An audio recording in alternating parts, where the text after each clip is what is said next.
They laughed while she stood there, stripped down to nothing but her dignity and a secret that could end careers. The young corporal thought he'd found an easy target, some middle-aged woman who wouldn't fight back. He wanted to teach her a lesson about respect. But when she turned around, every sound in that hangar died.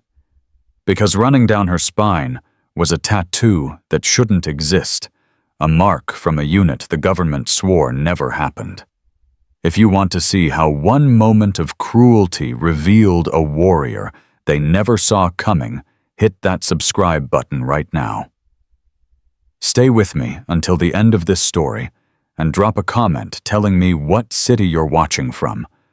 I want to see how far Ila's story travels across this world. Ila Ror had learned silence the way other people learned to breathe. Not the comfortable kind, the survival kind.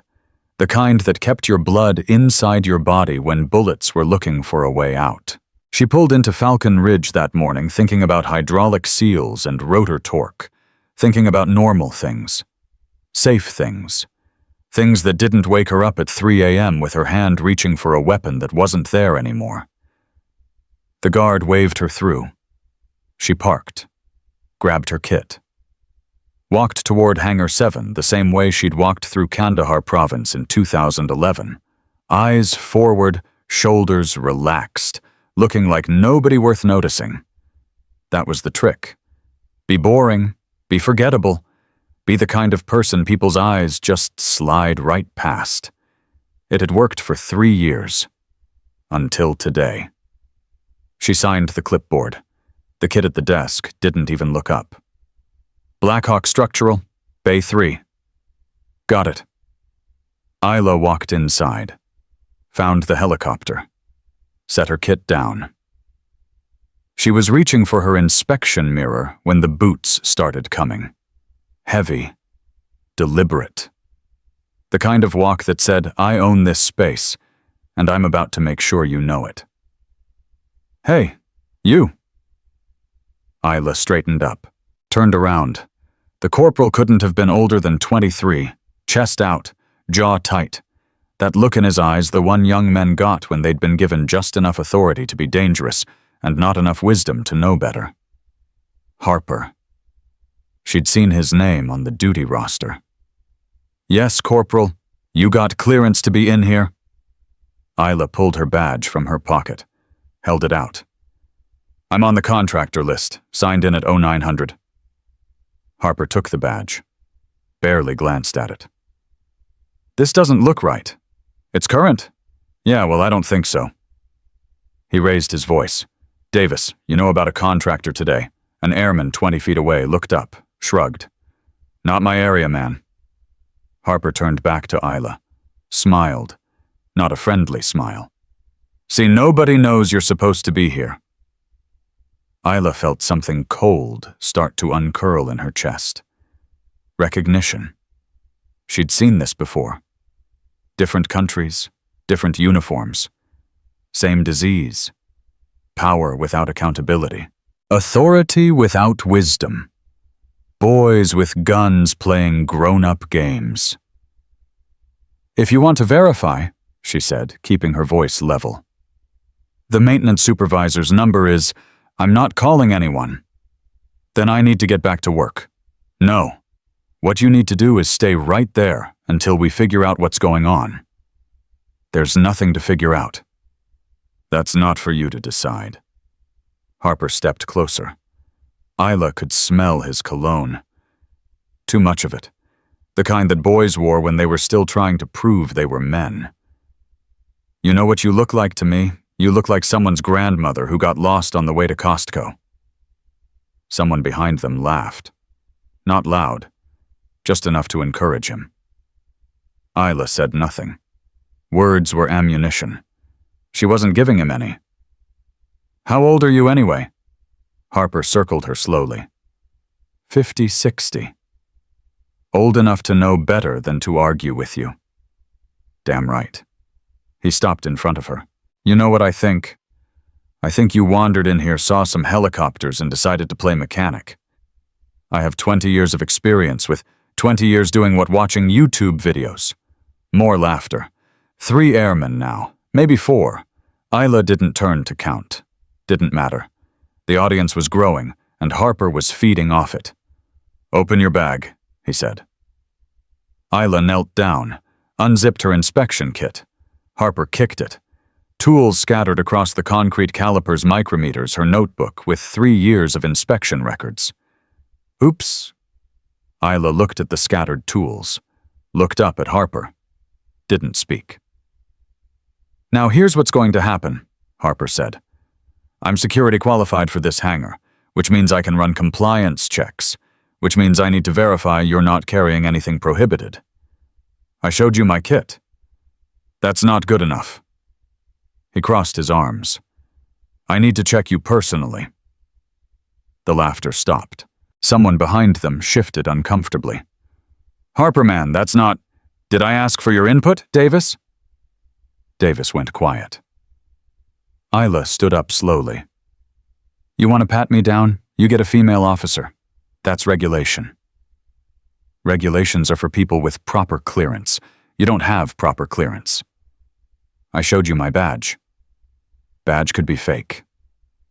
Harper's smile widened. "Hell probably is fake, which means you're trespassing on a military installation, which means I can detain you, or—" he paused for effect. "You can cooperate. Prove you've got nothing to hide." Ila's hands tightened into fists. Old muscle memory, the kind that knew 100 different ways to drop a man in under 3 seconds. She forced her fingers to relax. Breathe. Count backward from 10. She wasn't that person anymore. She'd left that person bleeding out in a cave in Afghanistan. "What exactly are you asking me to do?" she said quietly. "I'm asking you to prove you're not a security threat." Harper raised his voice again, making sure everyone could hear. "Take off the jumpsuit. Let me verify you're not hiding anything." The hangar went silent. Not quiet. Silent. The kind of silence that felt like a held breath. Davis stepped forward. "Harper, that's way over the line. You can't just— I can do whatever the hell I want for security purposes, and if she refuses, I'll have her arrested for non-compliance with military authority on federal property." Harper's eyes never left Ila. "Your choice, lady. Strip or get cuffed." Ila looked at him. Really looked at him. Saw exactly what he was. Not evil, not malicious, just young and stupid and drunk on the tiniest taste of power. The kind of person who would push and push until someone pushed back.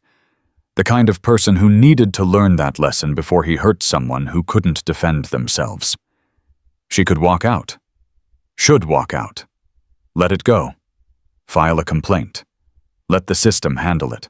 But the system didn't handle it. The system promoted people like Harper, gave them more authority, more opportunities to humiliate people who couldn't fight back. And the next person through that door might not be a ghost with nothing left to lose. Might be someone's daughter, someone's sister, someone who didn't have 3 years of therapy teaching them how to survive humiliation without breaking. Ila looked around the hangar, counted 6 airmen now. 2 had phones out. "All right," she said. Harper blinked. "What? You want compliance? I'll give you compliance." Ila reached for her zipper. Stopped. Looked Harper dead in the eye. "But understand something, Corporal. You're making a choice right now. And every choice has consequences. Yeah, what's an old woman going to do to me?" Ila pulled the zipper down. Let her coveralls fall to her waist. She wore a plain tank top underneath. Gray. Worn. Nothing special. "Keep going," Harper said. His voice had an edge now. Excitement. Victory. Someone wolf whistled. Someone else laughed. Ila pushed the coveralls down past her hips, stepped out of them, stood there in her tank top and cargo pants, A 52-year-old woman surrounded by boys barely old enough to drink legally. "Happy?" she asked. "Turn around." Ila closed her eyes, counted to 3, opened them, turned. The laughter died like someone had cut its throat. Phones lowered. Grins vanished. Harper's face went white. Holy shit. Because running down Ila's spine from the base of her neck to the small of her back was a tattoo. Black ink. Military precision. A downward triangle with raptor's wings spreading from its sides. Inside the triangle coordinates. A date. And letters that formed 3 words, Task Force Viper. And below that smaller De Oppresso Liber. Harper took a step backward. His mouth opened. Closed. Opened again. You can't be that unit doesn't exist. Ila pulled her coveralls back up, zipped them slowly, turned around. No, it doesn't. But that tattoo is just a tattoo. Task Force Viper was... Harper's voice cracked. They said it was a myth, disinformation, that the reports were corporal. Ila's voice was quiet, cold. The voice she used to use when briefing pilots for missions that might not have survivors. You just made the biggest mistake of your career. Do you understand that? Harper didn't answer. Couldn't answer. The hangar doors slammed open. What the hell is happening in my hangar? Colonel Darius Fenn walked in like weather. 56. Gray at the temples.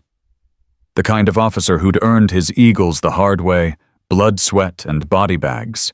His eyes swept the scene, the scattered tools, the watching airmen, the phones. Harper frozen like a statue. Then his gaze landed on Ila. He stopped walking. The clipboard slipped from his hand, hit the floor. Fenn stared at her. His face went through 3 different expressions in 2 seconds. Confusion, recognition, shock. "Stand down, Corporal," he said quietly. Harper didn't move. "I said stand down, Marine." Harper jerked, stepped back, hands at his sides like he'd been hit with a cattle prod. Fenn walked forward slowly. Stopped 5 feet from Ila. His eyes flicked to her back, even though the coveralls covered it now, then back to her face. "Ma'am," he said. His voice had changed completely. Careful. Respectful. "Are you injured?" "No, sir." "Did anyone here put hands on you?" "No, sir." Fenn's jaw tightened. He turned to Harper. "My office. Now, move." "Sir, I was just conducting a security. Now!" Harper practically ran out of the hangar. Fenn looked at the other airmen. "Everyone else, out. This hangar is closed for the next 2 hours. If I find out anyone posted anything online, you'll be cleaning latrines until the day you retire. If I find out anyone even talked about what they saw here, you'll wish you were cleaning latrines. Am I clear?" "Yes, sir." "Move." They moved. In 30 seconds, the hangar was empty except for Fenn and Ila. The colonel waited until the doors closed. Then he turned back to her. "Task Force Viper was decommissioned in 2012, he said quietly. Ila met his eyes, said one word. "Officially." Fenn let out a breath like he'd been punched. "Jesus Christ. Sir, you shouldn't exist. You know that, right? I read the after-action report. Or what was left of it after they redacted 3/4 of the file and shredded the rest." His voice was low, intense. 3 operators went into Kandahar province in August 2011. Objective high-value target elimination. 2 confirmed KIA during extraction. 1 listed as MIA, presumed dead. The mission was scrubbed from official records. The unit designation was retired.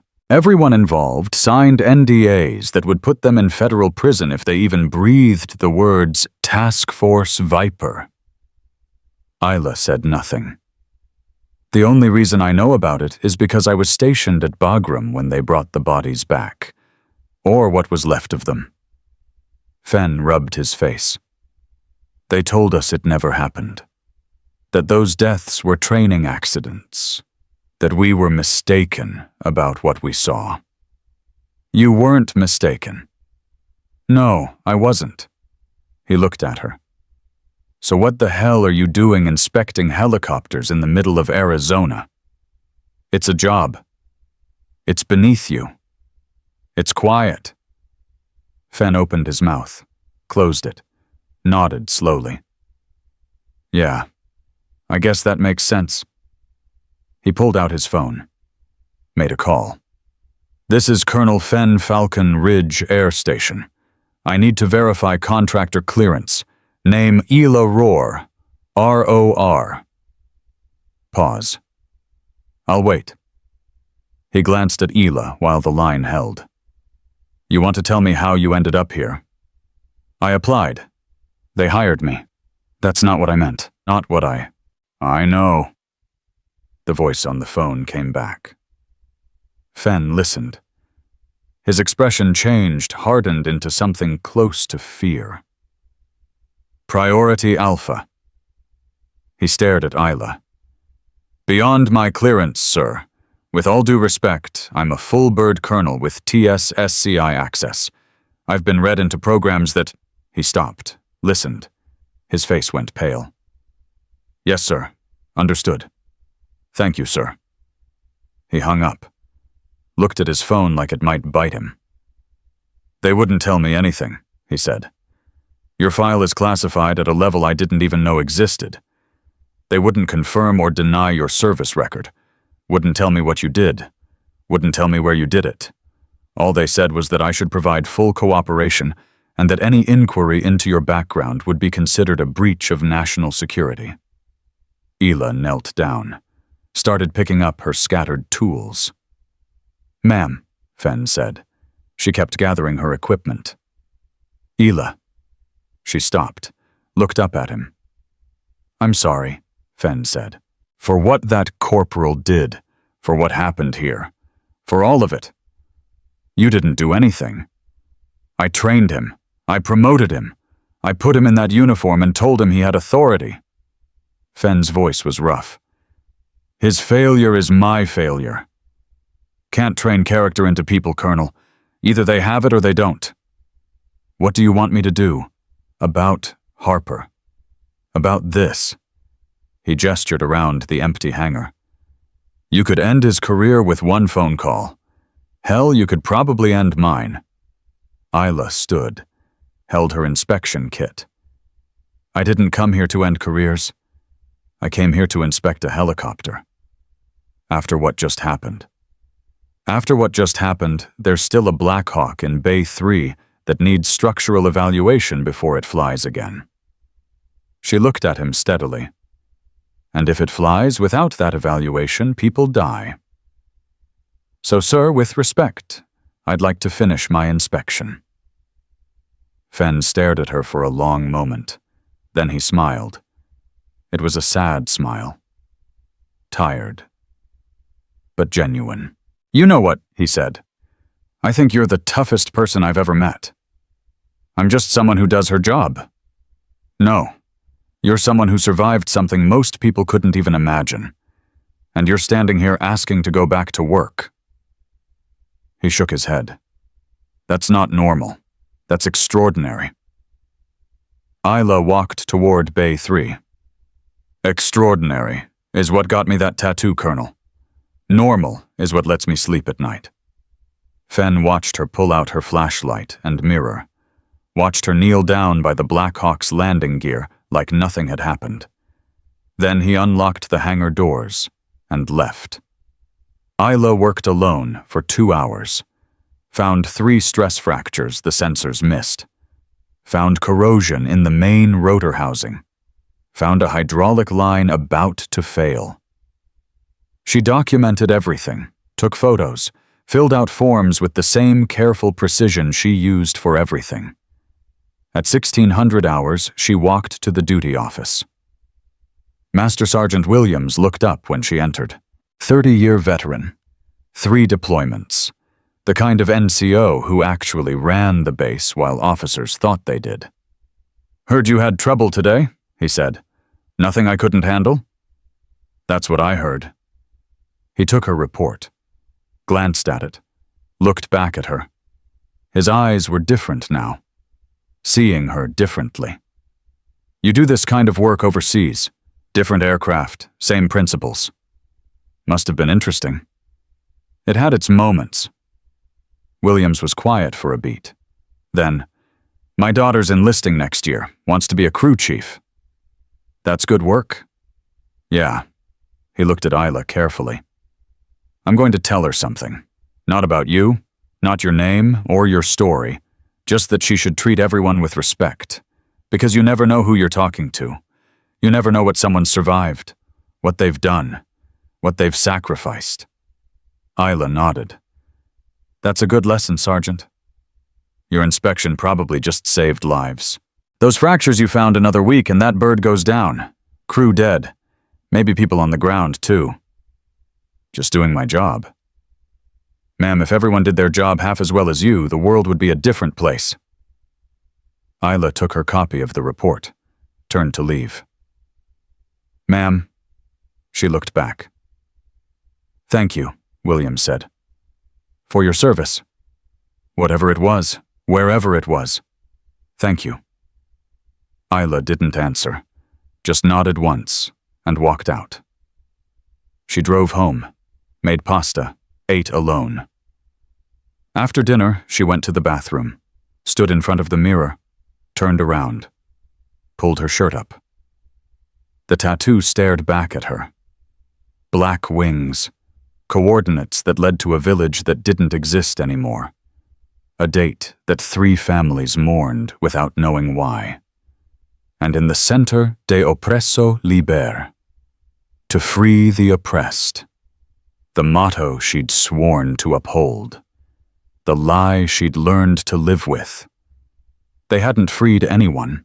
They'd killed the right people and left before anyone noticed. Ila pulled her shirt down, walked to her bedroom. Her phone buzzed. Unknown number. She picked it up. Didn't say anything. Ms. Ror. The voice was male, calm, professional. "This is Deputy Director Markham Defense Intelligence. We've been informed of an incident today at Falcon Ridge." Ila said nothing. "I want to assure you that the situation has been contained. The airmen involved have been debriefed and reminded of security protocols. Colonel Fenn has been read into the appropriate classification level, and Corporal Harper is being reassigned." Silence. "Ms. Ror, are you there?" "I'm here." "We wanted to check in, make sure you're all right, see if you need anything." "I don't need anything." "Are you sure we could arrange?" "I said I don't need anything." A pause. "Ms. Ror, we appreciate your discretion. As always. The work you did for this country, the sacrifices you made, they haven't been forgotten." "Haven't they?" Another pause. Longer this time. "Get some rest, Ms. Ror. We'll be in touch." The line went dead. Ila set the phone down, lay down on her bed, stared at the ceiling. Somewhere in Washington, in an office, she would never see people were making decisions about her, about whether she was stable, whether her silence could still be trusted, whether the past should stay buried. Let them wonder. Let them worry. She had work to do. But as she closed her eyes, one thought kept circling back. Harper's face when he saw the tattoo. The fear. The recognition. He'd known what it meant, which meant someone had talked, which meant the secret wasn't as buried as they thought, which meant this wasn't over. Not even close. Ila's hand slid under her pillow, old habit checking for the weapon that wasn't there anymore. Tomorrow, she had another inspection, another base, another helicopter. But tonight, for the first time in 3 years, She didn't feel invisible anymore, and she wasn't sure if that was a good thing or the beginning of something much, much worse. Ila didn't sleep that night. She lay in bed with her eyes open, listening to the silence that wasn't really silent at all. The hum of the refrigerator, the tick of the clock, the sound of her own breathing measured controlled the way they'd taught her in survival training. Control your breath. Control your heart rate. Control your heart rate. Control your fear. Except she wasn't afraid. She was waiting. At 0300 hours, her phone buzzed again. Different number this time. She let it ring. Twice. 3 times. Picked up on the 4th ring. Yes. You shouldn't have shown them. The voice was older, rougher. A voice she recognized, even though she hadn't heard it in 13 years. Marcus. Don't use that name. Not on an open line. There are no open lines anymore. You taught me that. A pause. Then, they're worried about you. They should be worried about their own operational security. How many people knew about Viper? 5. Now 6, thanks to your little strip show. Ila sat up. I didn't choose that situation. No, but you chose how to handle it. You could have walked away, filed a complaint, let the system work. The system doesn't work. You know that better than anyone. Marcus was quiet for a moment. She could hear him breathing.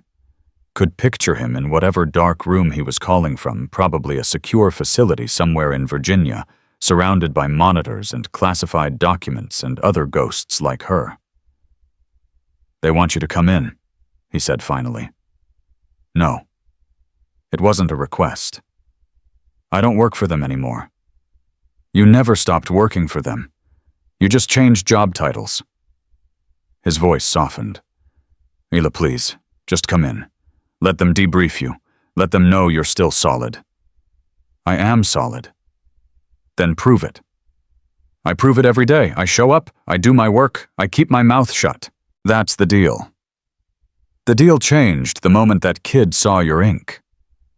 Ila stood up, walked to her window, pulled back the curtain, and looked out at the empty street. No cars. No movement.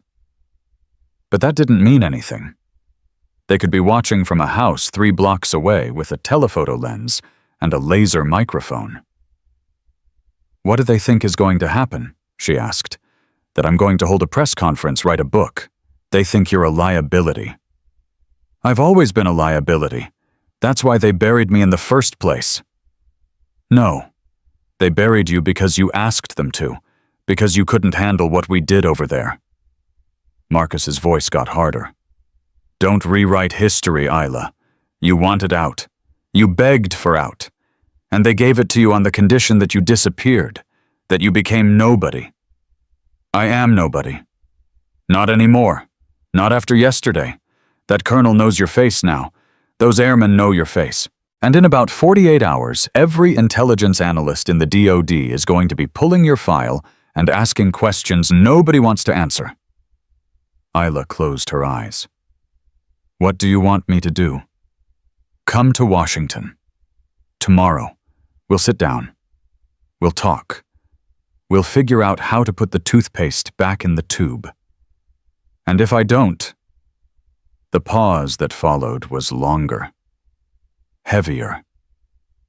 Then you become a problem that needs solving, Marcus said quietly. And neither of us wants that. The line went dead. Ila stood there with the phone in her hand, staring at nothing. She'd known this would happen eventually, known that the past couldn't stay buried forever. Secrets were like corpses. No matter how deep you dug, they always found a way to surface. She got dressed. Not contractor coveralls this time. Jeans, t-shirt, leather jacket. The clothes she used to wear before she became invisible. Packed a small bag. Not much. She'd learned a long time ago that the things you owned ended up owning you. Better to travel light. Better to be ready to run. At 0500 hours, she walked out to her truck. The street was still empty, still quiet. She drove.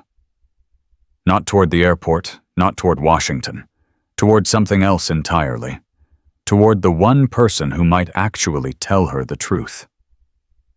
The drive took 4 hours. East through the desert, past Phoenix, past Tucson, into the part of Arizona where the towns got smaller and the people got harder, and nobody asked questions they didn't want answered. She pulled into a town called Redemption at 0900 hours. Population 847. 1 main street. 3 churches. 2 bars. And a diner called Martha's that served breakfast until 2 p.m.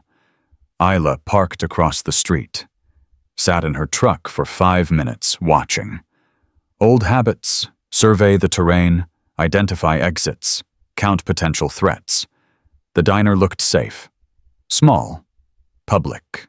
The kind of place where violence would be noticed. She got out.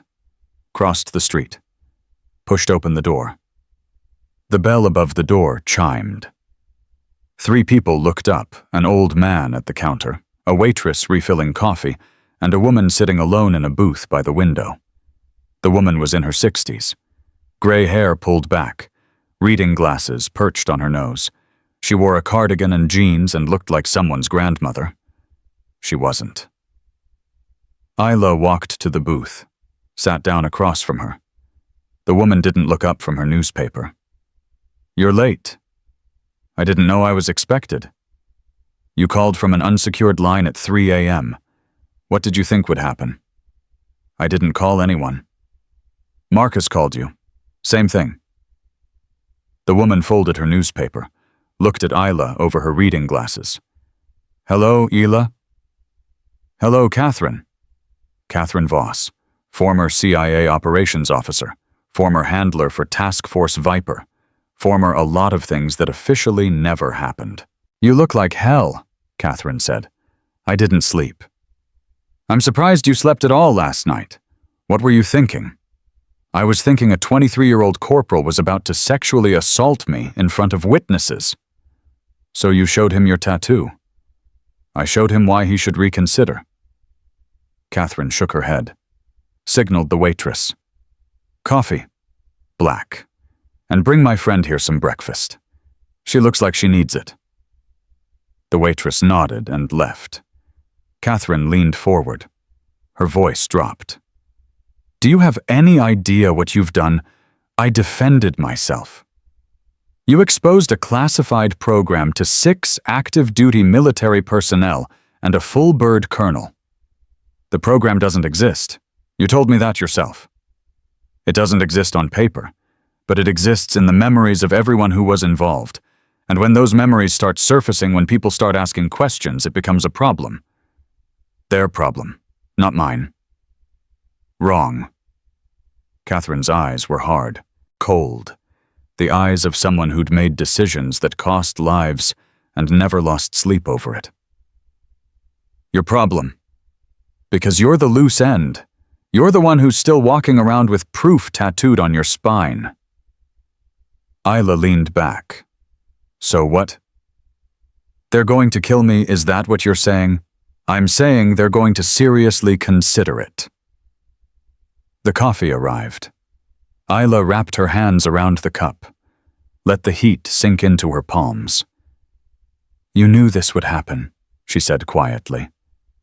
"When you recruited me, when you sent us into Kandahar, you knew that if any of us survived, we'd become liabilities eventually." "Yes." "And you did it anyway." "Yes." "Why?" Catherine took a sip of her coffee, set it down carefully. "Because sometimes the mission matters more than the people running it. You knew that when you signed up." "I was 29 years old. I didn't know anything." "You knew enough. You were special forces. You'd already been to Iraq twice. You'd already killed people. You weren't some naive kid fresh out of basic." "No. I was a naive kid fresh out of a bad marriage who thought serving her country meant something. It did mean something. It still does. Then why am I being threatened for doing exactly what you trained me to do, survive? Catherine didn't answer right away.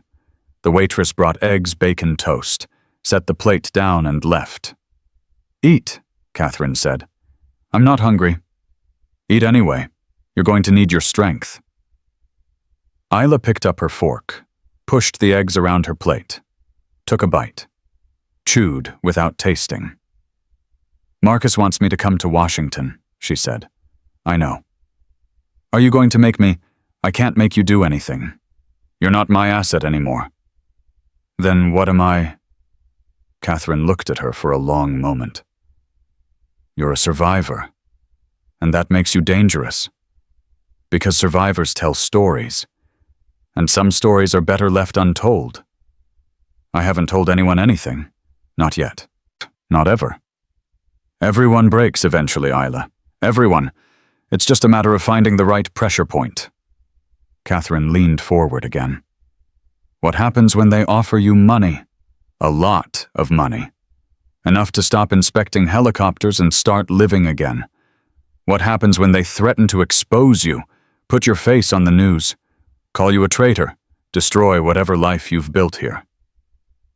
What happens when they come after someone you care about? I don't care about anyone. Everyone cares about someone. Ila set down her fork.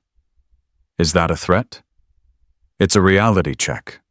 You think you're safe because you've been quiet for 3 years. But yesterday changed everything. Yesterday you reminded them that you exist, that you have proof, that you're a walking, breathing security breach. So what do? You go to Washington. You let them debrief you. You convince them you're still loyal. And if I can't convince them... Catherine didn't answer. She didn't need to. Ila finished her coffee. Stood up. Where are you going? Catherine asked. I don't know yet. Ila, wait. You said I'm not your asset anymore, which means you don't get to tell me what to do. She walked out of the diner, got in her truck. Catherine followed her out. Stood on the sidewalk. You can't run from this, she called. I'm not running. I'm deciding. Deciding what? Whether survival is worth the cost. Ila started the engine. Pulled out of the parking space. Catherine stood there watching until the truck disappeared around a corner. Ila drove for an hour before she pulled over. Sat on the side of the road with her hands on the steering wheel, staring at nothing. She'd spent 3 years trying to be normal, trying to forget, trying to become the kind of person who worried about grocery lists and oil changes and whether her neighbor's dog barked too loud at night. But normal was a lie. Normal was a story she told herself to get through the day. The truth was she'd never be normal, never be safe, never be free. Because the things she'd done in Kandahar, the people she'd killed, the secrets she'd buried, they were tattooed on her soul just as permanently as the ink on her spine. Her phone buzzed. Unknown number. Again. She answered. What? Ms. Ror, this is Colonel Fenn. Ila sat up straighter. Colonel, I need to talk to you. In person, today. About what? About what happens next. About Corporal Harper. About... He paused. About things I can't discuss on the phone. I'm not at the base. I know. I'm not at the base either. I'm at a coffee shop called Desert Grounds in Mesa. Do you know it? I can find it. Be here in an hour. Come alone. Don't tell anyone. The line went dead. Ila sat there for a moment, weighing her options. This could be a trap. Could be the agency using Fenn to bring her in. Could be the first step toward making her disappear for good. Or it could be something else entirely. She started the engine, turned around, headed back west. Desert Grounds was exactly what it sounded like, a small coffee shop in a strip mall sandwiched between a nail salon and a tax preparation office. Ila walked in at 1100 hours. Fen was sitting in the back corner facing the door. Good tactics. He'd learned something in his 30 years of service. She ordered coffee. Sat down across from him. "Thank you for coming," he said. "You said it was important." "It is." Fen looked tired, like he hadn't slept either. "I got a call this morning, from someone very high up, someone who told me to forget what I saw yesterday, to delete any records, to reassign Harper to a base in Alaska, and never speak of this again. Sounds like good advice." "It is, which is why I'm not taking it." Ila frowned. "Why not?" "Because what happened yesterday was wrong. Because Harper committed sexual harassment at minimum, and he should face consequences. Because you deserve better than to be swept under the rug to protect some classified program I don't understand." "Colonel, you don't know what you're dealing with." "Then explain it to me." "I can't." "Can't or won't?" "Both." Fen leaned forward. "I've been in the military for 33 years. I've served in 3 wars. I've held commands in 6 different countries. I've seen a lot of things, some of them classified so deep I couldn't talk about them even if I wanted to. But I've never seen anything like what happened yesterday. I've never seen someone carry themselves the way you do, with that kind of control, that kind of discipline, that kind of—" He struggled for the word. "Lethality. I'm a helicopter inspector. You're a weapon pretending to be a helicopter inspector. And whoever made you into that weapon did it for a reason. A reason important enough that people in Washington are calling me at 6 a.m. telling me to stand down." Ila sipped her coffee. Said nothing. "Here's what I know," Fen continued. "Task Force Viper operated from 2009 to 2012. Officially, it never existed. Unofficially, it was a joint special operations unit that handled missions too sensitive for regular special forces. Missions that couldn't be acknowledged. Missions that if they went wrong would be denied by everyone involved. You've been doing research. I've been doing my job, which is to protect the people under my command, including contractors. And right now I think you need protection." "From who?" "From the same people who are telling me to forget you exist."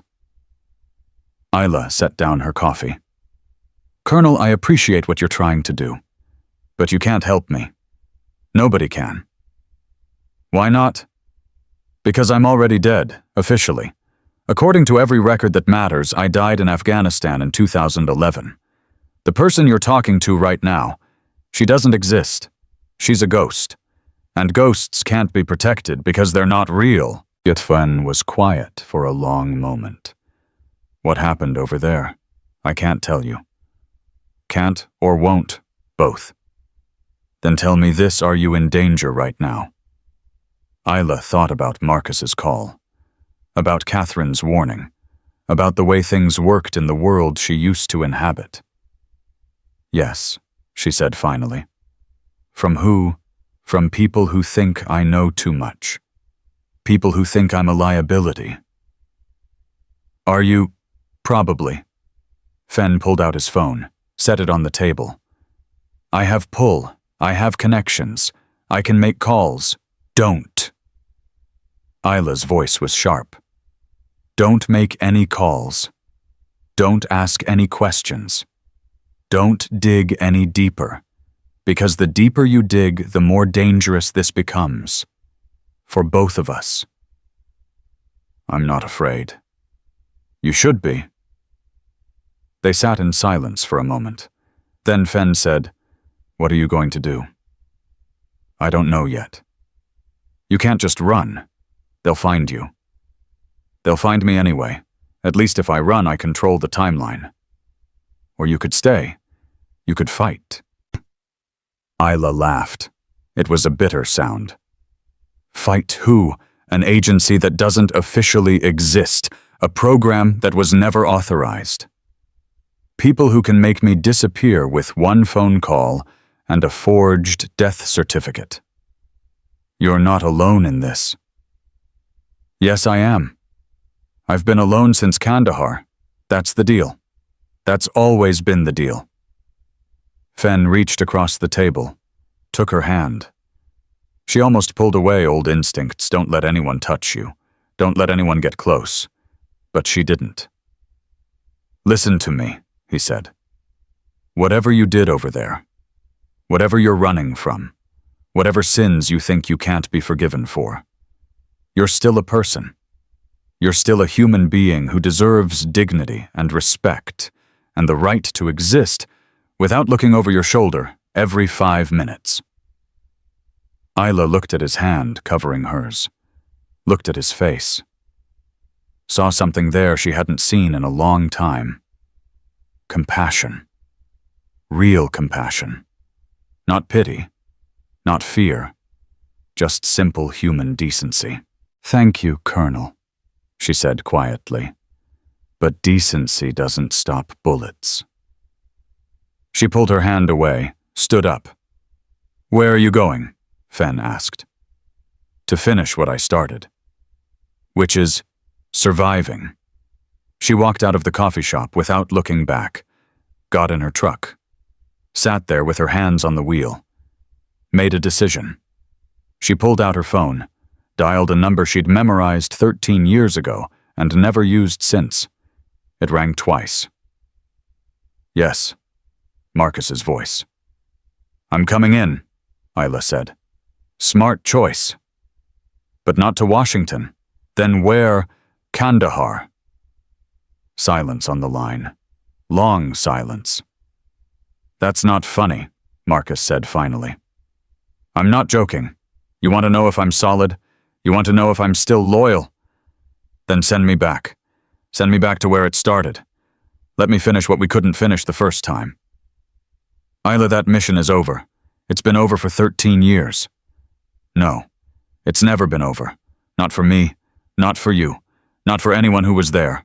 We left something unfinished and it's been eating at us ever since. What are you talking about?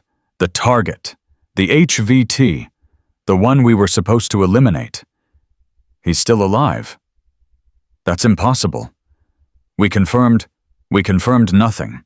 We killed his body double and called it a win because that's what we needed to believe to get out of there alive. But I've been watching. I've been tracking. And he's still operating. Still recruiting. Still killing people. And nobody's doing anything about it because officially, he's already dead. Marcus was quiet for a long time. Even if what you're saying is true, he said finally, we can't touch him. The program is shut down. The authorization is gone. There's no funding, no support, no political will. I don't need funding. I don't need support. I just need coordinates and a plane ticket. You're talking about a solo operation, off the books, completely deniable. Yes. If you get caught, if you get killed, we can't help you. I know. Then why would you do this? Ila closed her eyes, saw the faces of her team, saw Rodriguez bleeding out in that cave, saw Chen trying to hold her intestines inside her body while Ila screamed for a medic who would never come. Because they deserved better, she said quietly. Because we owed them the truth. And because if I'm going to be a liability anyway, I might as well be a useful one. Marcus didn't answer right away. Then, I'll call you back in an hour. The line went dead. Ila sat in her truck, staring at the phone in her hand. She'd just volunteered to go back to hell, but maybe that's where she belonged. Maybe that's where she'd always belonged. And maybe, just maybe, if she finished what they started 13 years ago, she could finally stop running. The phone buzzed exactly 60 minutes later. You're cleared, Marcus said.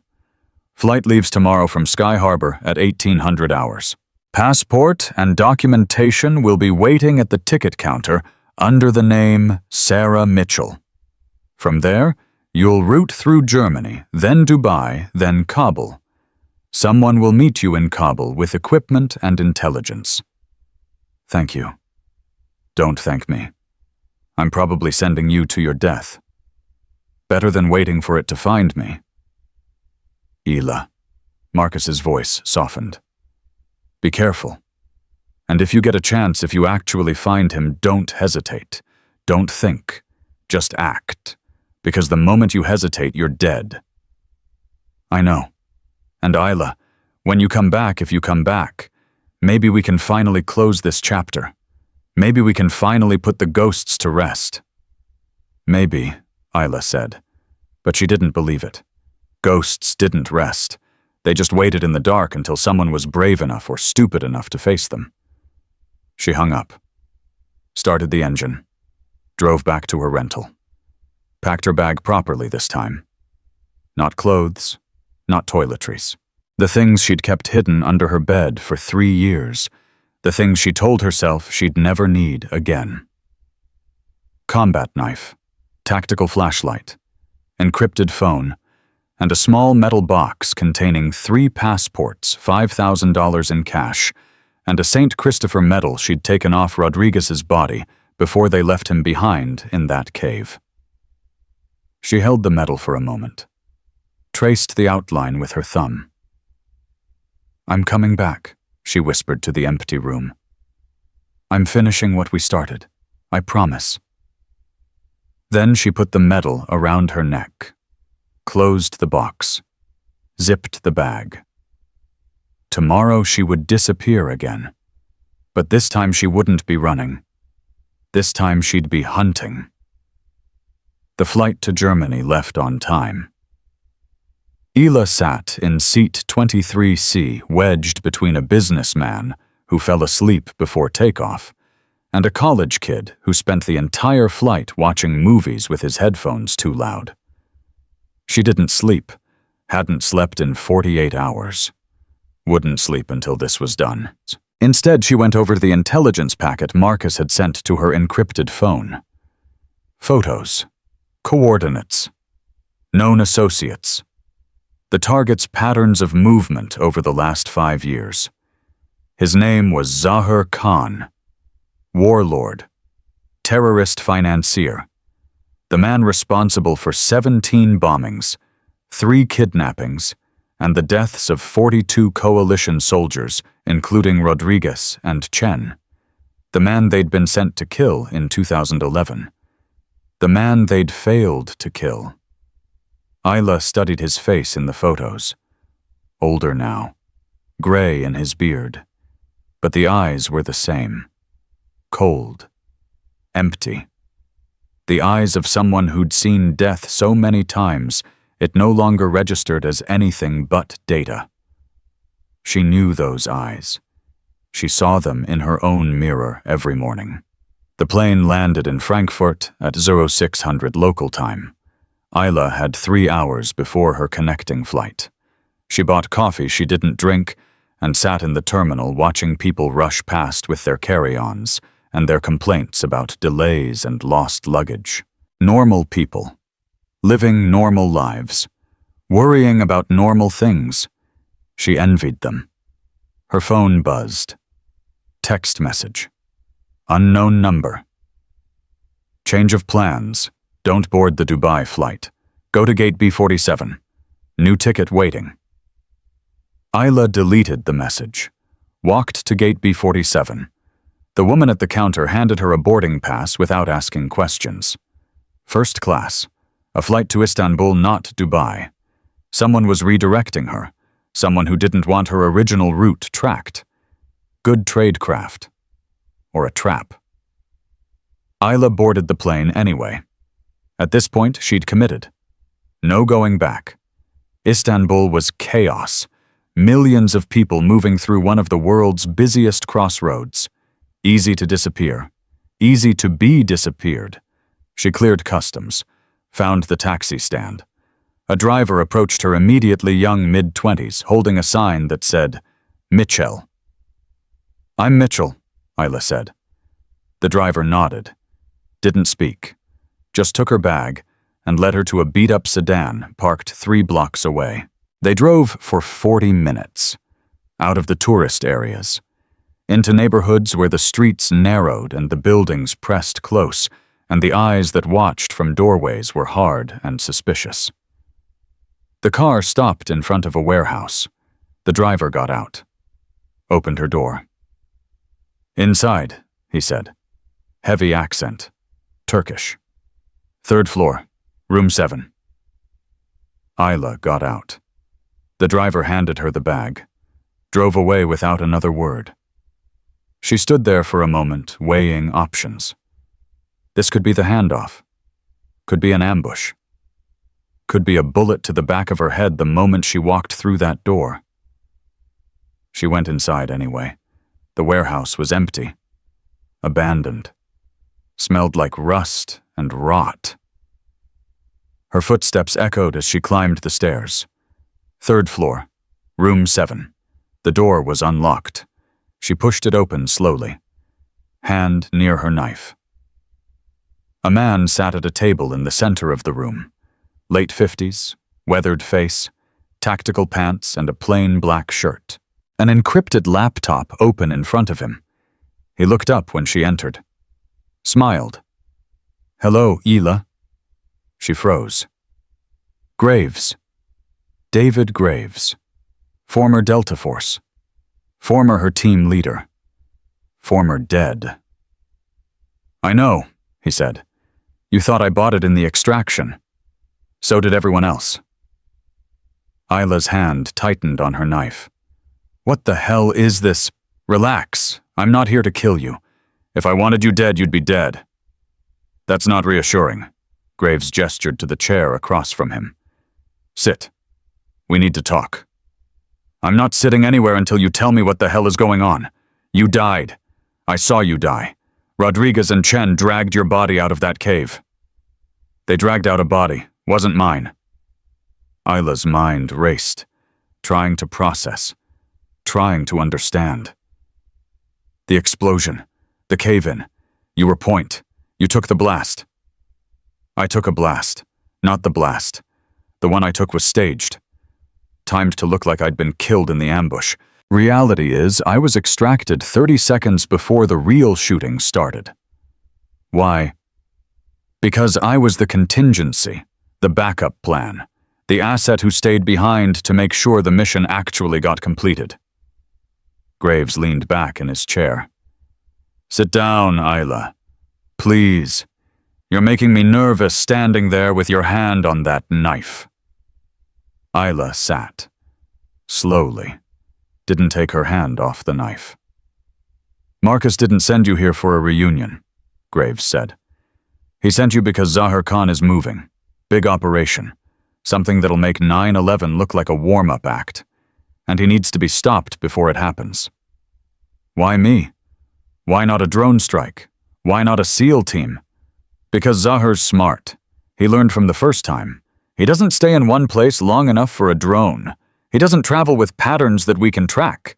And he's embedded himself so deep in civilian populations that a SEAL team would cause an international incident." "So you need a ghost." "I need someone who's already dead. Someone who can get close. Someone who has nothing left to lose." Graves looked at her carefully. "That's you, isn't it? You've got nothing left. No family, no friends, no life you're going back to. You're already a ghost. I'm just asking you to be a useful one." Ila leaned back. "You sound like Marcus." "Marcus and I have been working together for 13 years, ever since Kandahar. Someone had to stay behind and finish what we started. Someone had to make sure the mission didn't fail completely. And you've been hunting Zahir this whole time." "Not hunting. Watching, waiting, building intelligence, making sure that when the time came to take him out, we'd do it right." Graves pulled up a map on his laptop, turned it so Ila could see. "He's here. A compound 30 kilometers outside Kabul. Heavily guarded. But there's a window. 3 days from now, he's meeting with a financier from Saudi Arabia.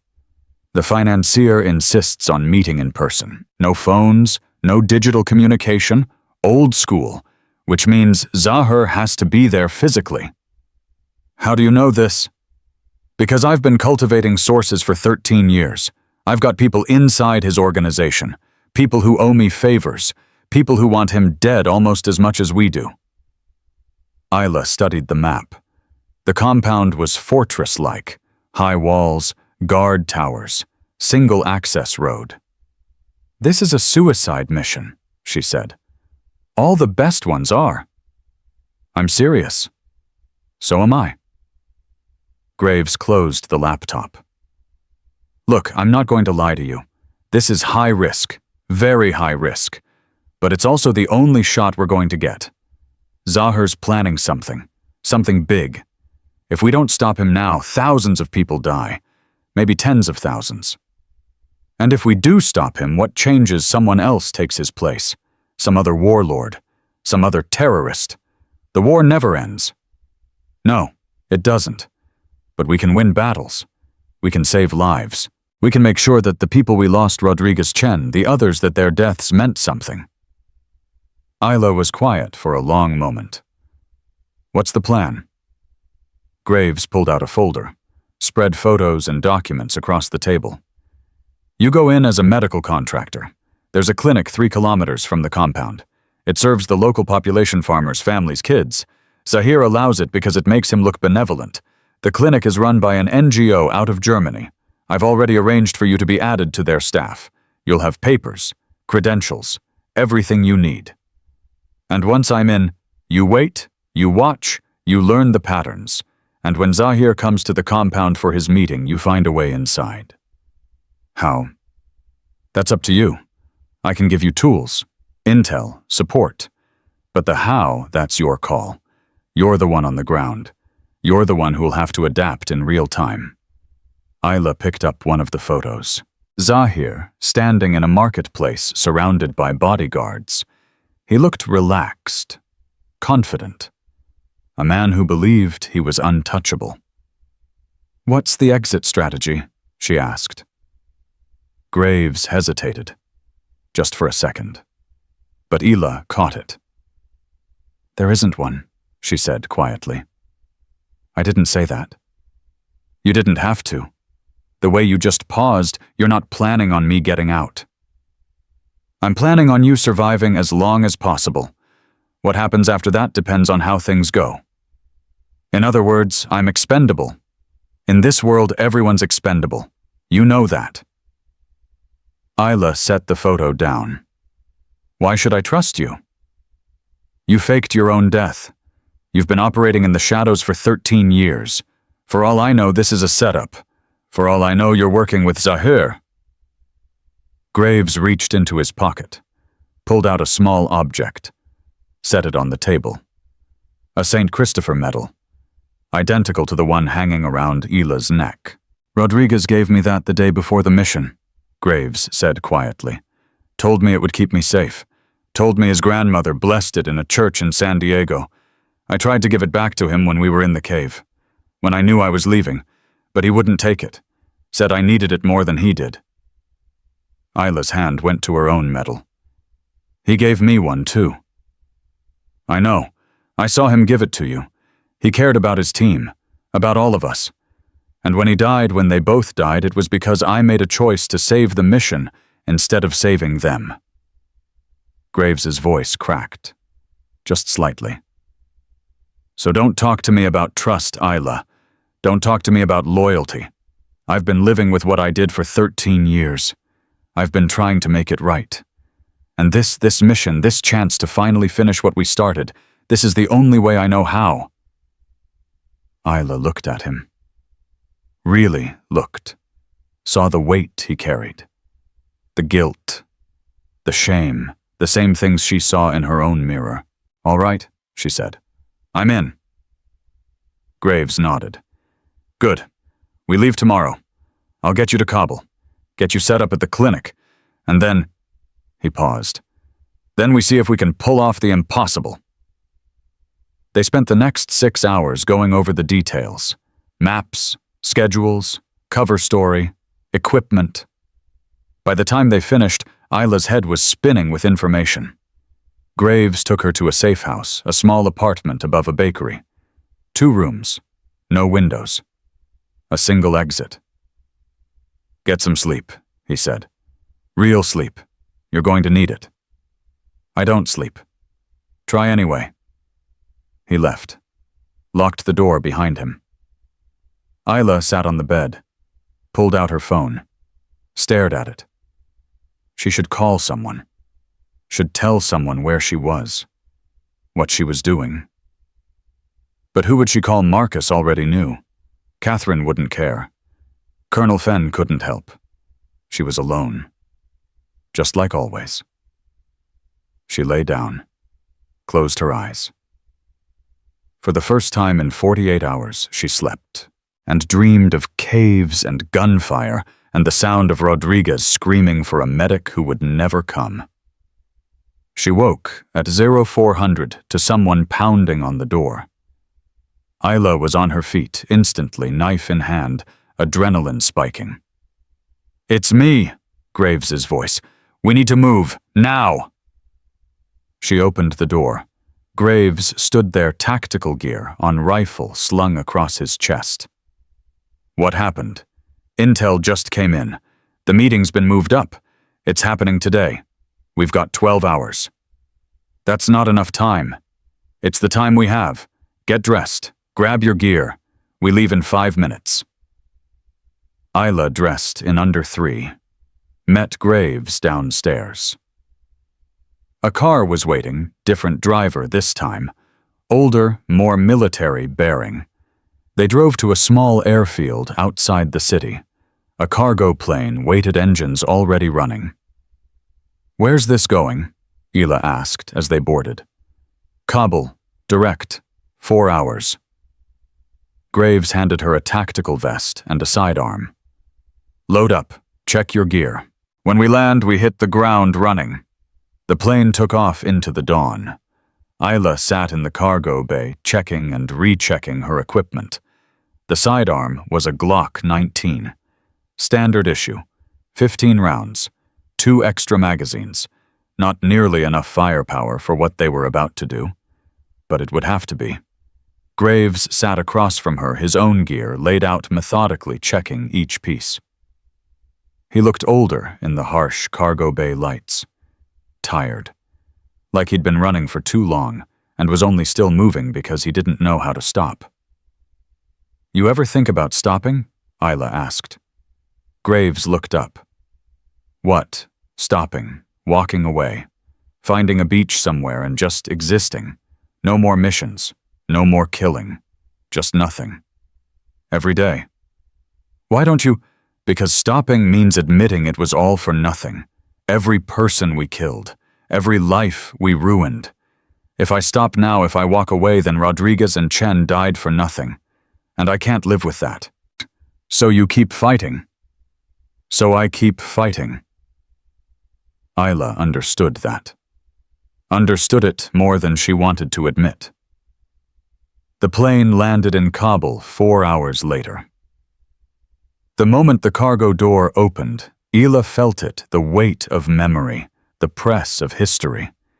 She'd sworn she'd never come back here, had sworn that Afghanistan was behind her.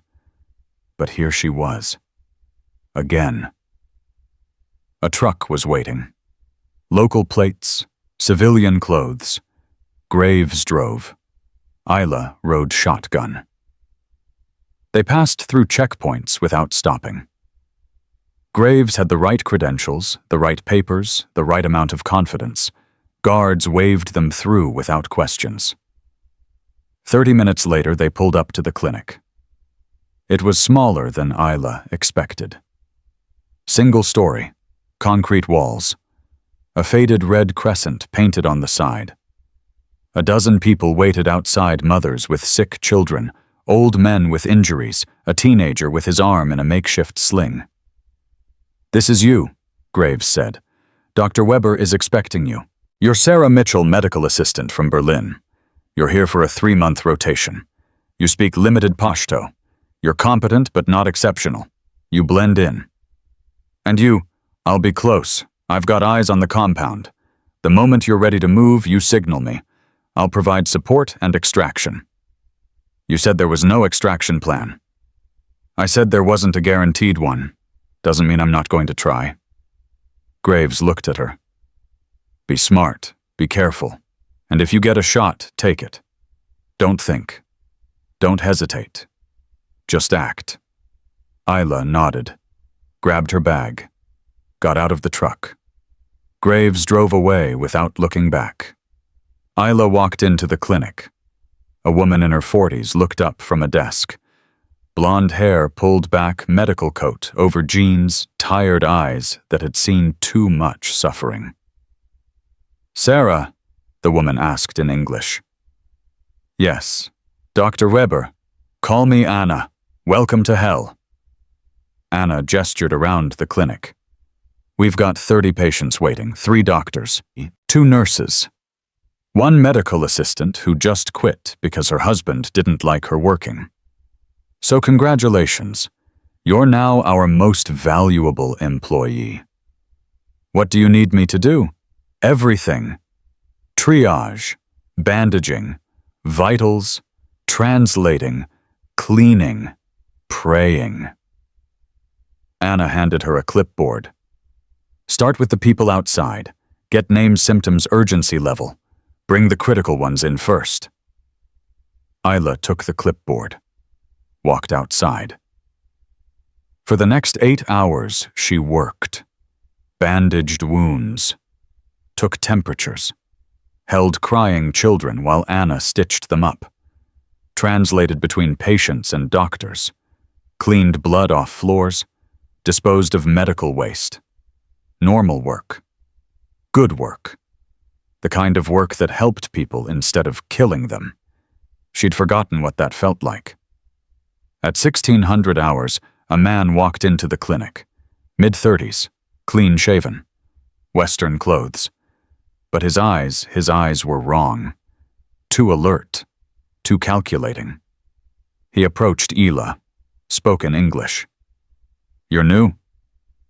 Started today. Where are you from? Berlin.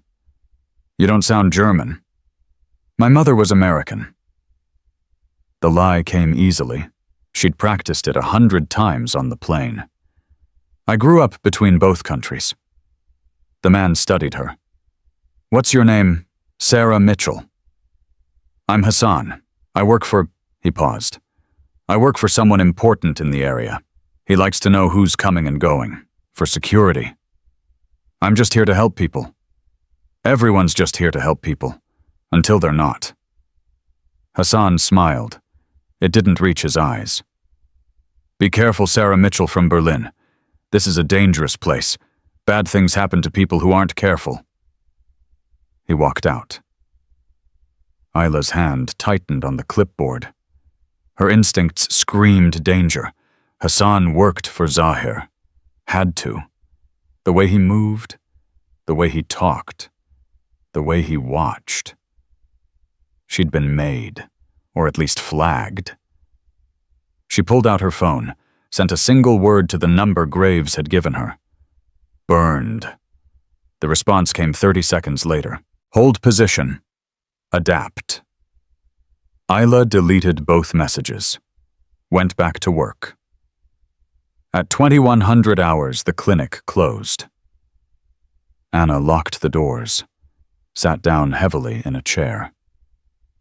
First day, she said. What do you think? It's hard work. That's an understatement. Anna rubbed her eyes. You did well today. Better than I expected. Most volunteers burn out in the first week. But you handled it, like you've done this before. I've done medical work in difficult places. Where? Iraq, Syria, places like that. Anna nodded. That explains it. You've got that look, the one people get when they've seen things they can't unsee. Don't we all? Some more than others. Anna stood. There's a cot in the back room. You're welcome to sleep here tonight. Tomorrow we start at 600, more of the same. Thank you. Anna walked toward the door. Stopped. Turned back. Sarah?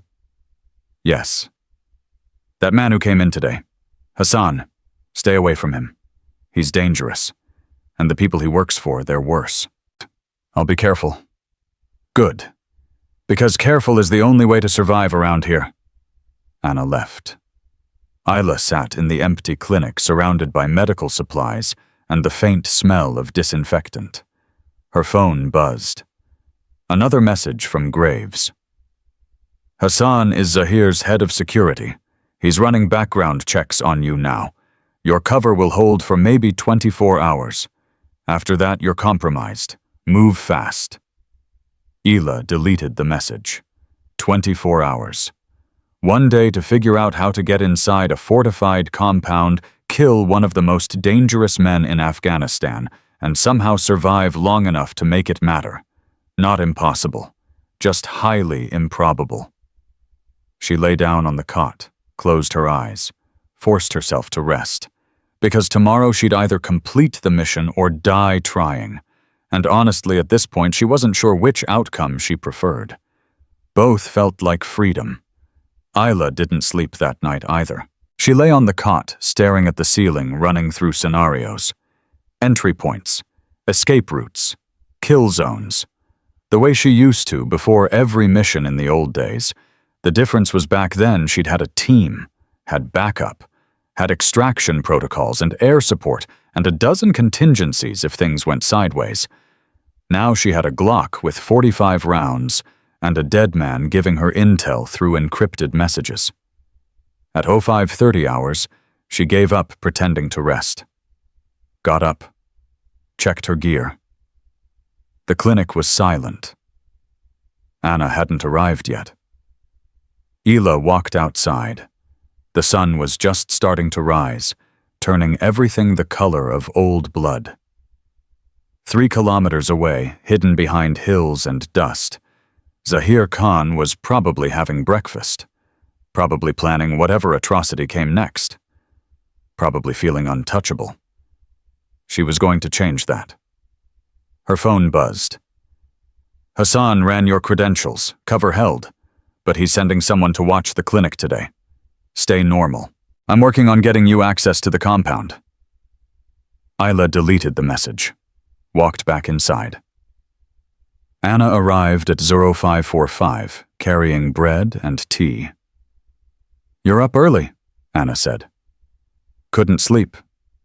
Get used to it. Nobody sleeps well here. Anna set the food down. Eat something. We've got a long day. They did. Longer than yesterday. Word had spread that a new medical worker had arrived, someone competent.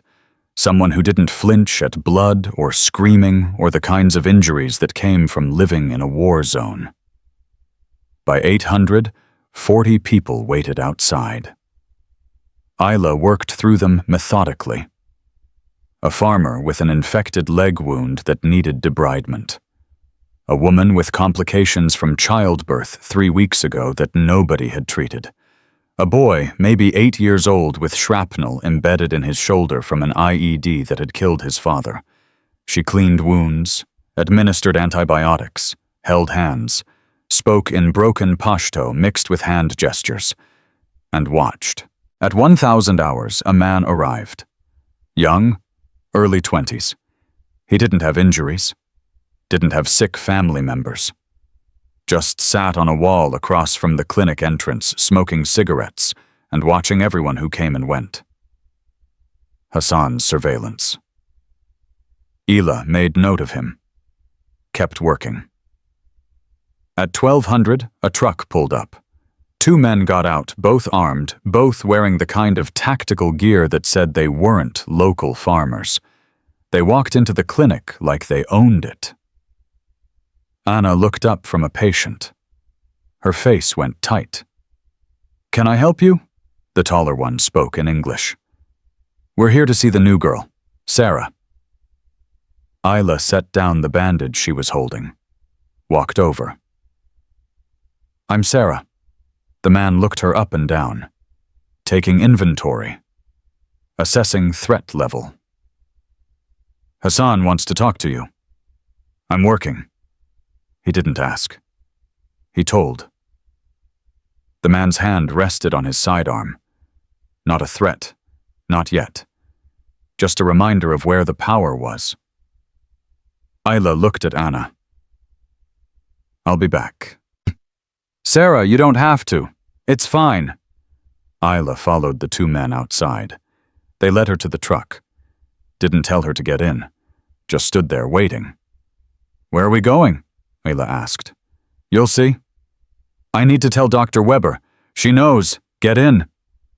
Ila got in. The truck pulled away from the clinic, heading toward the hills. Toward the compound. This was it. This was her access. Unwilling. Unplanned. But access nonetheless.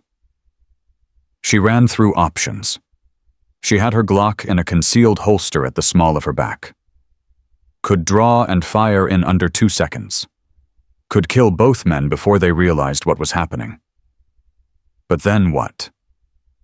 She'd be in the middle of hostile territory with no extraction, no support, and a compound full of armed men who'd be hunting her within minutes. No. She needed to play this out. Needed to see where Hassan was taking her. Needed to get eyes on the compound layout before she made her move. The truck drove for 15 minutes. Stopped at a checkpoint, chain-link fence, armed guards, a gate that looked like it could stop a tank. The guards waved them through without checking. Inside the compound was bigger than the satellite photos had suggested. Multiple buildings. Guard towers at each corner. Men with rifles walking patrol routes. Dogs on chains. Communications equipment on rooftops. This wasn't a warlord's hideout. This was a military installation. The truck stopped in front of the largest building. The men got out, gestured for Ila to follow.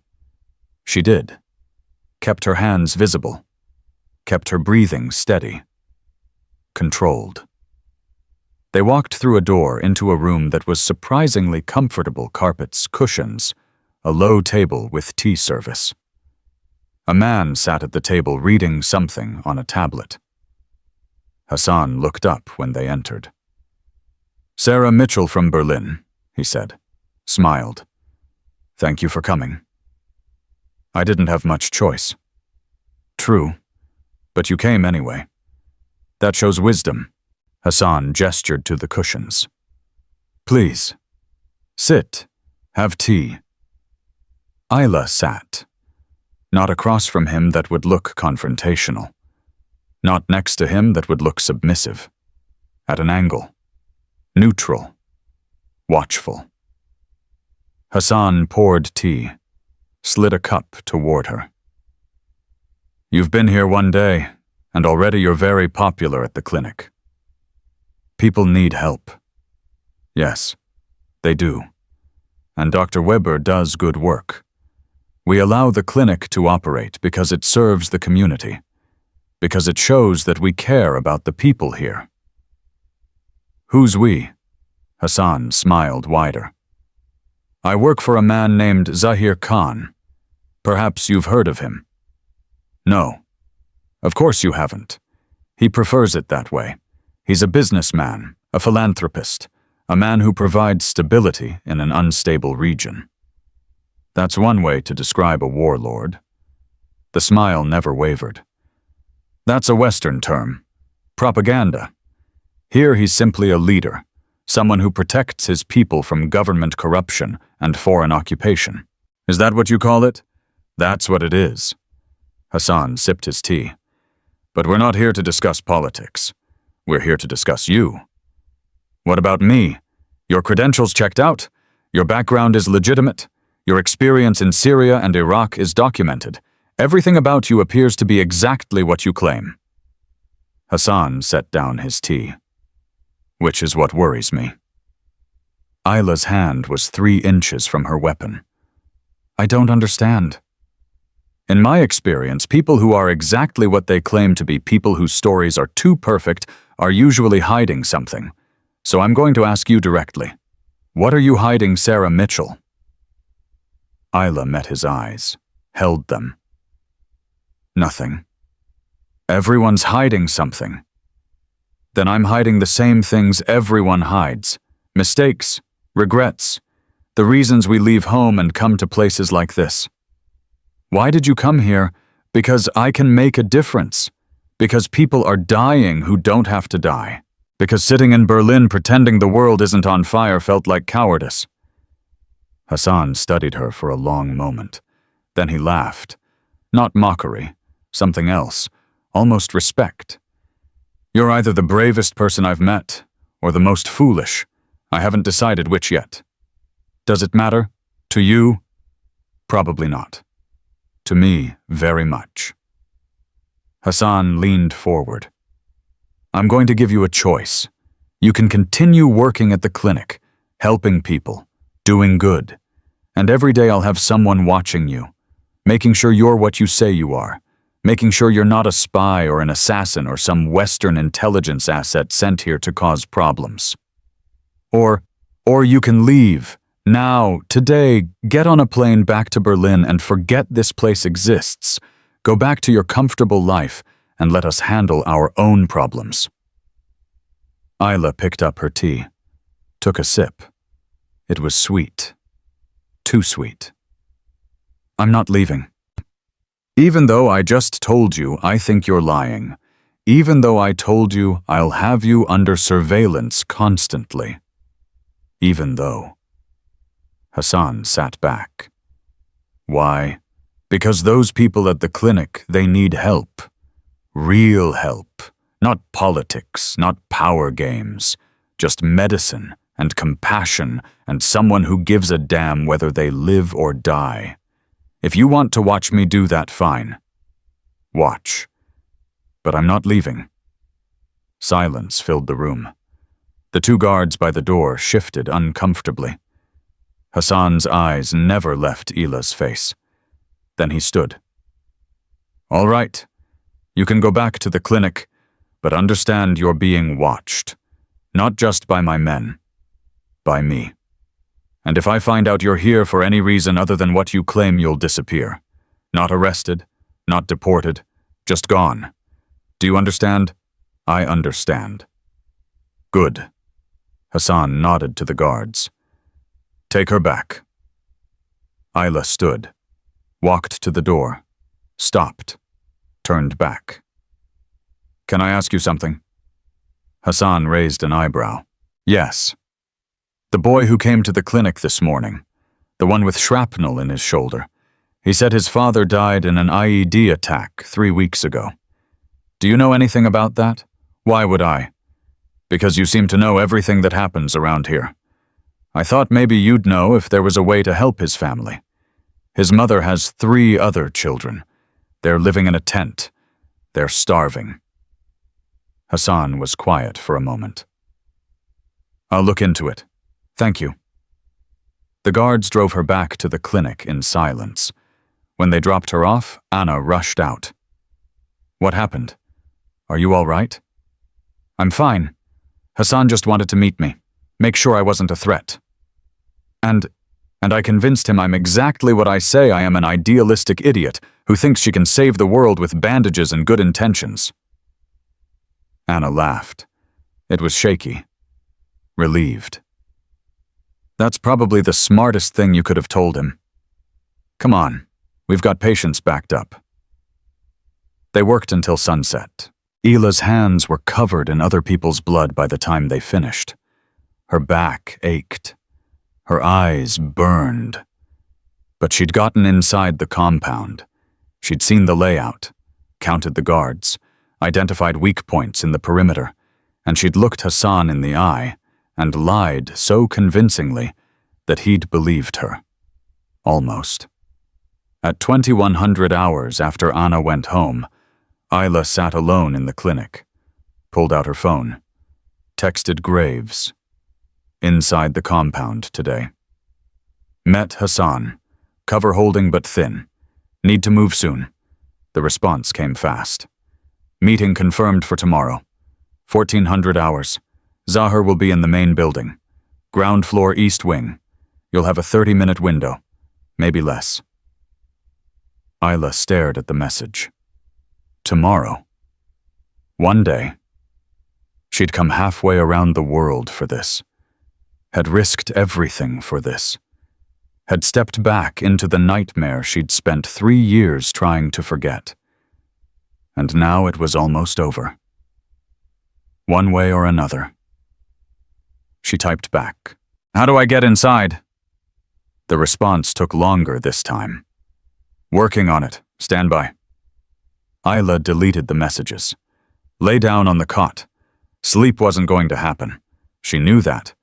But she closed her eyes anyway. Tried to quiet her mind. Tried to find the calm center she used to access before missions. The place where fear didn't exist.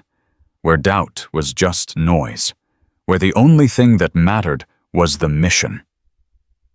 She was almost there when her phone buzzed again. Unknown number. Not Graves. She answered. "Yes." "Sarah Mitchell," Hassan's voice.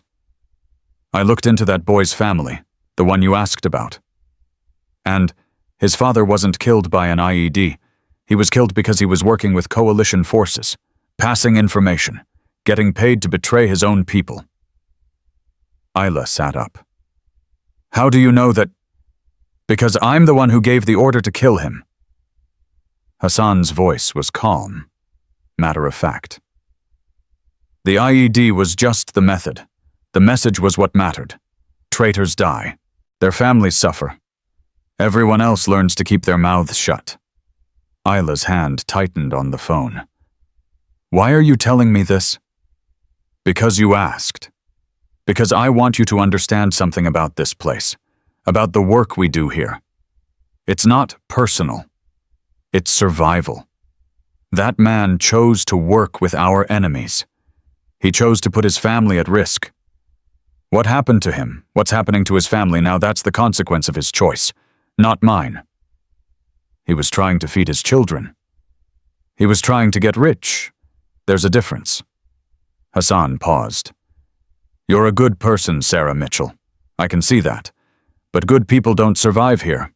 They die. Quickly or slowly, but they die. The only people who survive are the ones who understand that morality is a luxury. That survival requires compromise, that sometimes you have to do terrible things to protect what matters. Is that what you tell yourself? That's what I know to be true, and I'm telling you because tomorrow you're going to face a choice. A choice about who you really are, about what you're really capable of. And when that moment comes, you'll understand that everything I just said is the truth." The line went dead. Ila stared at the phone. Hassan knew. He had to know. The way he'd phrased that last part, "tomorrow, you're going to face a choice," it wasn't coincidence, it was warning, or a test. She typed a message to Graves. "Compromised. Hassan knows something." "Abort." The response was immediate. "No, stay the course. Too late to abort. Mission goes tomorrow as planned." Ila wanted to argue, wanted to demand a better plan, more support, some kind of contingency that didn't end with her dead in a compound 30 kilometers from nowhere. But she didn't. Because Graves was right. It was too late. Zahir would be at the compound tomorrow. The window was closing, and if they didn't take it now, they might never get another chance.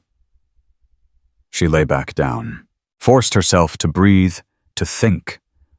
Hassan suspected her, but he didn't know for sure. If he did, she'd already be dead. He was probing, testing, waiting to see what she'd do next. Which meant she had to act like nothing had changed. Had to show up tomorrow. Work. Smile. Be Sarah Mitchell from Berlin, who cared too much about people who couldn't be saved. And when the moment came when the window opened, she had to be ready to stop being Sarah and become Ila again. The version of herself that killed without hesitation, without remorse. Without anything except the cold, hard certainty that some people needed to die so others could live. She touched the St. Christopher medal around her neck. "I'm sorry, Rodriguez. she whispered to the empty clinic. I'm sorry for what I'm about to do, for what I've become, for all of it. But I'm finishing this. For you. For Chen. For everyone who died because we failed the first time. The metal was warm against her skin, like Rodriguez was there, like he was telling her it was okay, that she was doing the right thing. Or maybe that was just what she needed to believe. At 600 the next morning, Anna arrived. Ila was already working, organizing supplies, preparing for the day. You look terrible, Anna said. Didn't sleep well. Bad dreams, something like that. Anna handed her tea. Drink this. It'll help. Ila drank. It didn't help. Nothing would help except finishing this. They worked through the morning. More patients, more wounds, more suffering that couldn't be fixed with bandages and antibiotics. At 1300 hours, Ila's phone buzzed. Message from Graves.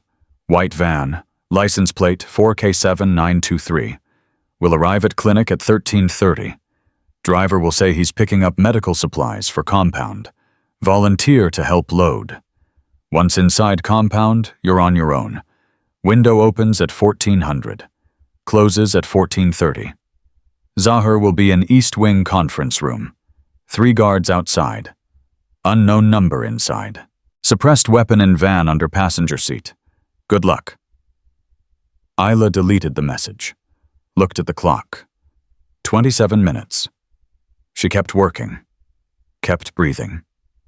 Kept pretending everything was normal. At 1328, a white van pulled up outside.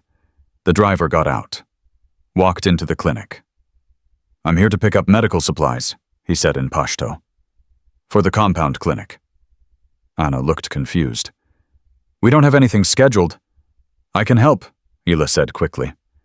I know what they usually need. I'll get it together. She walked to the supply room, started loading boxes, bandages, antibiotics, IV supplies. The driver helped. Didn't speak. Didn't make eye contact. When the van was loaded, Ila turned to Anna. I should ride with him. Make sure everything gets delivered properly. Make sure they know how to use the new equipment. Anna hesitated. Sarah, I don't think... It's fine. I'll be back in an hour. Are you sure? I'm sure. Ila climbed into the van. The driver got in. They pulled away from the clinic. Neither of them spoke. The driver's hands were steady on the wheel. Too steady. Military training. This was one of Graves's people. 3 minutes later, they approached the checkpoint. The guards waved them through. Inside the compound. The van drove to the medical building on the west side. Stopped. Supplies go inside, the driver said. I'll wait here. Ila nodded. Got out. Checked under the passenger seat while the driver wasn't looking. The weapon was there. Small, suppressed. She palmed it, slipped it into the pocket of her medical coat. Then she started unloading boxes, carried them inside, set them down, walked back out, and kept walking. Toward the main building, toward the east wing. She had 23 minutes. Guards were everywhere. But they were watching the perimeter, watching for external threats, not internal ones, not a middle-aged woman in a medical coat carrying supplies. She walked like she belonged, like she had a purpose, like she was just another medical worker doing her job. Nobody stopped her. The main building was ahead. 2 guards at the entrance, one smoking, one on his phone. Ila walked up. Spoke in Pashto. Medical delivery for Mr. Khan. The guard looked at her. What delivery? Antibiotics. He requested them. Nobody told us. Nobody tells you anything. Ila smiled. Played the role. Exasperated medical worker dealing with incompetent security. Look, I have 10 more deliveries today. You want to check with Hassan? Fine. I'll wait. But when Mr. Khan asks why his antibiotics are late, you can explain it to him. The guards looked at each other. The smoker shrugged. Go ahead. Ila walked inside. The building was cooler, quieter. Carpeted hallways. The kind of place where important people made important decisions. She moved toward the east wing, checked her watch. 18 minutes. Voices ahead. Male. Speaking Arabic. She slowed. Listened. Meeting should be finished soon. The Saudi will want to leave before dark. Zahir's not concerned. He trusts the security. Should. We've got 40 men here. Nobody's getting inside. Ila pressed herself against the wall, waited for them to pass. They did.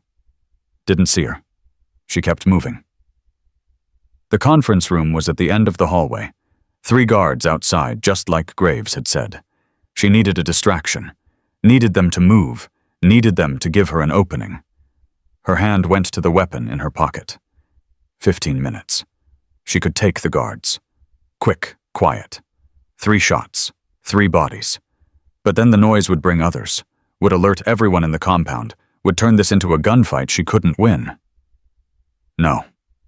She needed a different way.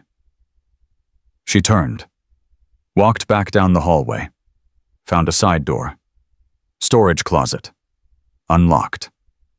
Inside cleaning supplies. Chemicals, including hydrogen peroxide and bleach. She mixed them quickly. Roughly. The combination wasn't explosive, but it was unstable. Would create heat, smoke, maybe fire. Enough of a distraction. She poured the mixture into a trash can, set it outside the storage closet, lit a piece of paper, dropped it in. Then she walked away. Fast. Toward the conference room. Behind her, the mixture started smoking, then burning. Then someone started shouting. The guards at the conference room looked up, looked at each other. Fire, someone yelled. 2 of the guards ran toward the smoke. 1 stayed at the door. Ila walked up to him, smiled. What's happening? Fire, get out of the building. I'm trying. Which way? She pulled the weapon, shot him twice in the chest, suppressed, barely louder than a cough. He dropped. Ila caught him, lowered him to the floor, dragged him into a side alcove. 12 minutes. She stood in front of the conference room door, took a breath. This was it. Rodriguez. Chen. 13 years of guilt. 3 years of hiding. A lifetime of trying to forget. All of it came down to what happened next. She opened the door. The room was large, luxurious. A conference table in the center, 2 men sitting at it. Zahir Khan, older than his photos. Grayer, but the eyes were the same. The other man, the Saudi financier, looked up, startled. Who are you? He demanded in English. Ila raised the weapon, shot him once. Center mass. He fell backward, chair clattering. Zahir didn't move, didn't flinch, just looked at her with those empty eyes. You, he said quietly. You're from Task Force Viper. Ila's finger tightened on the trigger. You remember? I remember 3 operators who came to kill me. I remember killing 2 of them. I remember the 3rd one running like a coward and... He smiled. Which one are you? The one who didn't run. Then you're the one who should have died. Probably. Ila pulled the trigger. Nothing happened. Jammed. The weapon was jammed. Zahir's smile widened. Fate is a funny thing. The door behind her exploded inward. Guards. 4 of them. Weapons raised. Ila dropped the jammed weapon. Raised her hands. It was over. She'd failed. Again. Zahir stood slowly. Walked around the table. looked at the dead Saudi financier bleeding on his expensive carpet. That man was worth $300 million, Zahir said calmly. His family will want revenge. His organization will want blood. You've just started a war that will kill thousands of people. Ila kept her hands up, kept her eyes on the guards. 4 rifles pointed at her chest. I came here to kill you, not him. Yes, I gathered that. Unfortunately for you, your weapon malfunctioned. Zahir picked up the jammed pistol from the floor, examined it. Cheap Chinese copy of a Glock. These fail constantly. Your handler should have known better. My handler is dead. Graves. Yes, I know. He's been circling me for 13 years. Very persistent, very patient, and very, very stupid. Zahir set the weapon on the table. Did he tell you he was the one who betrayed your team in Kandahar? Ila's stomach went cold. You're lying. Am I? Think about it. How did we know you were coming? How did we know exactly where you'd be? How did we have time to prepare an ambush? Zahir walked closer. The guards tensed, but didn't fire. Graves sold you out, traded your team's lives for his own safety, took money from me, took a lot of money. And then he disappeared for 13 years while you and your surviving teammates spent every day thinking you'd failed. You're lying, Ila repeated, but her voice shook. I'm many things. A liar isn't one of them. Why would I lie? You're about to die. Your handler betrayed you. Your mission failed. What purpose does deception serve now? Zahir stopped 3 feet from her. The truth is, Graves has been working for me since 2010. He fed your government just enough intelligence to keep them happy. Fed me enough information about their operations to keep me alive. Everyone won, except your team. Ila's mind raced. The extraction that went wrong. The ambush that shouldn't have been possible. Graves disappearing in the confusion.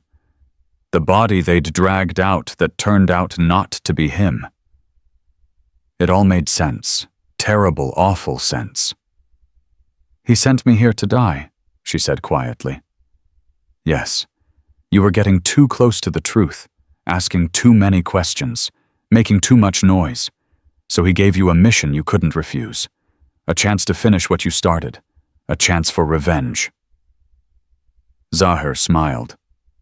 Except it was never about revenge. It was about cleaning up loose ends. And you, my dear, are a very dangerous loose end. The door opened behind the guards. Hassan walked in. Looked at the dead Saudi. Looked at Ila. Shook his head. I told you, Hassan said. I told you that you'd face a choice. That you'd have to decide who you really are. You knew, Ila said. Of course I knew. We've known since you arrived. We knew when you signed in at the clinic. We knew when Graves sent you that first message. We knew everything. Hassan pulled out his phone, showed Ila the screen. Every text message, every encrypted communication, every conversation. We've been watching, waiting. Then why didn't you just kill me? Because we wanted to know who else was involved. Who else knew about this operation? Who else was working with Graves? Hassan put his phone away. Now we know. It's just you. You and a dead man who's been playing both sides for over a decade. Ila's legs felt weak. She wanted to sit down, wanted to lie down, wanted to close her eyes and stop existing. She'd come all this way, risked everything, stepped back into the nightmare, for nothing, for less than nothing, for a lie. What happens now? She asked. Zahir gestured to the guards. Now you tell us everything. Every contact, every safe house, every piece of intelligence Graves gave you. And when you're done talking, we'll decide whether you're worth keeping alive. And if I don't talk, then Hassan gets creative. And trust me, he's very creative. Hassan pulled out a knife. Not threatening, just showing. making sure Ila understood what creative meant. Ila looked at the knife, looked at the guards, looked at Zahir, calculated her odds of fighting her way out. 0. Maybe less. She took a breath, let it out slowly. "All right," she said. "I'll talk, but not here. Not with him." She nodded at the dead Saudi. "His blood is already attracting flies. I don't want to talk in a room that smells like death." Zahir studied her. "Fair enough. Hassan, take her to the holding room. I'll join you shortly. I need to make some calls, explain to certain people why their associate won't be returning home."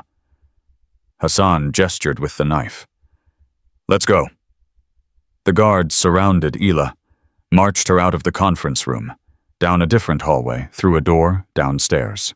Underground, basement level, concrete walls, single bulb hanging from the ceiling, a chair bolted to the floor. Chains. "Sit," Hassan said. Ila sat. The guards chained her hands behind the chair, chained her ankles to the chair legs. Then they left. All except Hassan. He closed the door, locked it, turned to face her. "I'm going to give you one chance," he said quietly. "One chance to tell me the truth before Zahir comes down here and things get very unpleasant." "I already said I'd talk." "No, you said you'd tell us what we want to hear. That's different from the truth." Hassan crouched down in front of her, eye level. "I know who you are, Ila Ror. I know about Task Force Viper. I know what you did in Kandahar. I know why you came here." "Then you know everything." "Not everything. I don't know why you believed Graves, why you trusted a man who betrayed you once before, why you thought this time would be different." Ila met his eyes. "Because I wanted it to be true. Because I wanted to believe that Rodriguez and Chen's deaths meant something, that we hadn't died for nothing." "But you did die for nothing. You died for money, for Graves's bank account, for a traitor who sold you out before you even landed in country. I know that now."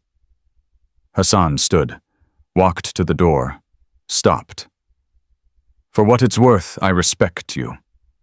You came here knowing it was probably a trap, knowing you'd probably die. But you came anyway. That takes courage, or insanity. I haven't decided which. Does it matter? To me, no. To you." Hassan shrugged. "I suppose that depends on how the next few hours go." He unlocked the door, started to leave. "Hassan," Ila said. He looked back. "That boy at the clinic, the one whose father you killed. What happens to him now? He survives, or he doesn't. That's not up to me." "It is, though. You're the one who decides who lives and who dies around here. You're the one with the power. Power doesn't mean responsibility. Power means choice. And I choose to let fate decide what happens to that boy and his family." Hassan opened the door. "Just like fate decided what happens to you." He left. The door closed. The lock clicked. Ila sat in the darkness, tested the chains. Solid, well made, no weak points. She was trapped, completely, utterly. Time passed. She didn't know how much. Could have been minutes. Could have been hours. Her mind wandered. Back to Rodriguez. Back to Chen. Back to the cave in Kandahar where everything had gone wrong. She remembered Rodriguez laughing. Always laughing. Even when things were bad. Especially when things were bad. "You worry too much, Ila," he'd say. "Whatever happens, happens. Can't control fate. Can only control how you react to it." Chen had been quieter. more serious, but just as steady. "We do the job," Chen would say. "We complete the mission. We get home. That's all that matters." Except they hadn't gotten home. They died in that cave. Died believing they'd completed the mission. Died thinking their sacrifice had meant something. And now Ila knew the truth. They'd died for a lie. For Graves's 30 pieces of silver. For nothing. The door opened. Zahir walked in, followed by Hassan, followed by 2 guards. Zahir pulled up a chair, sat across from Ila, studied her face.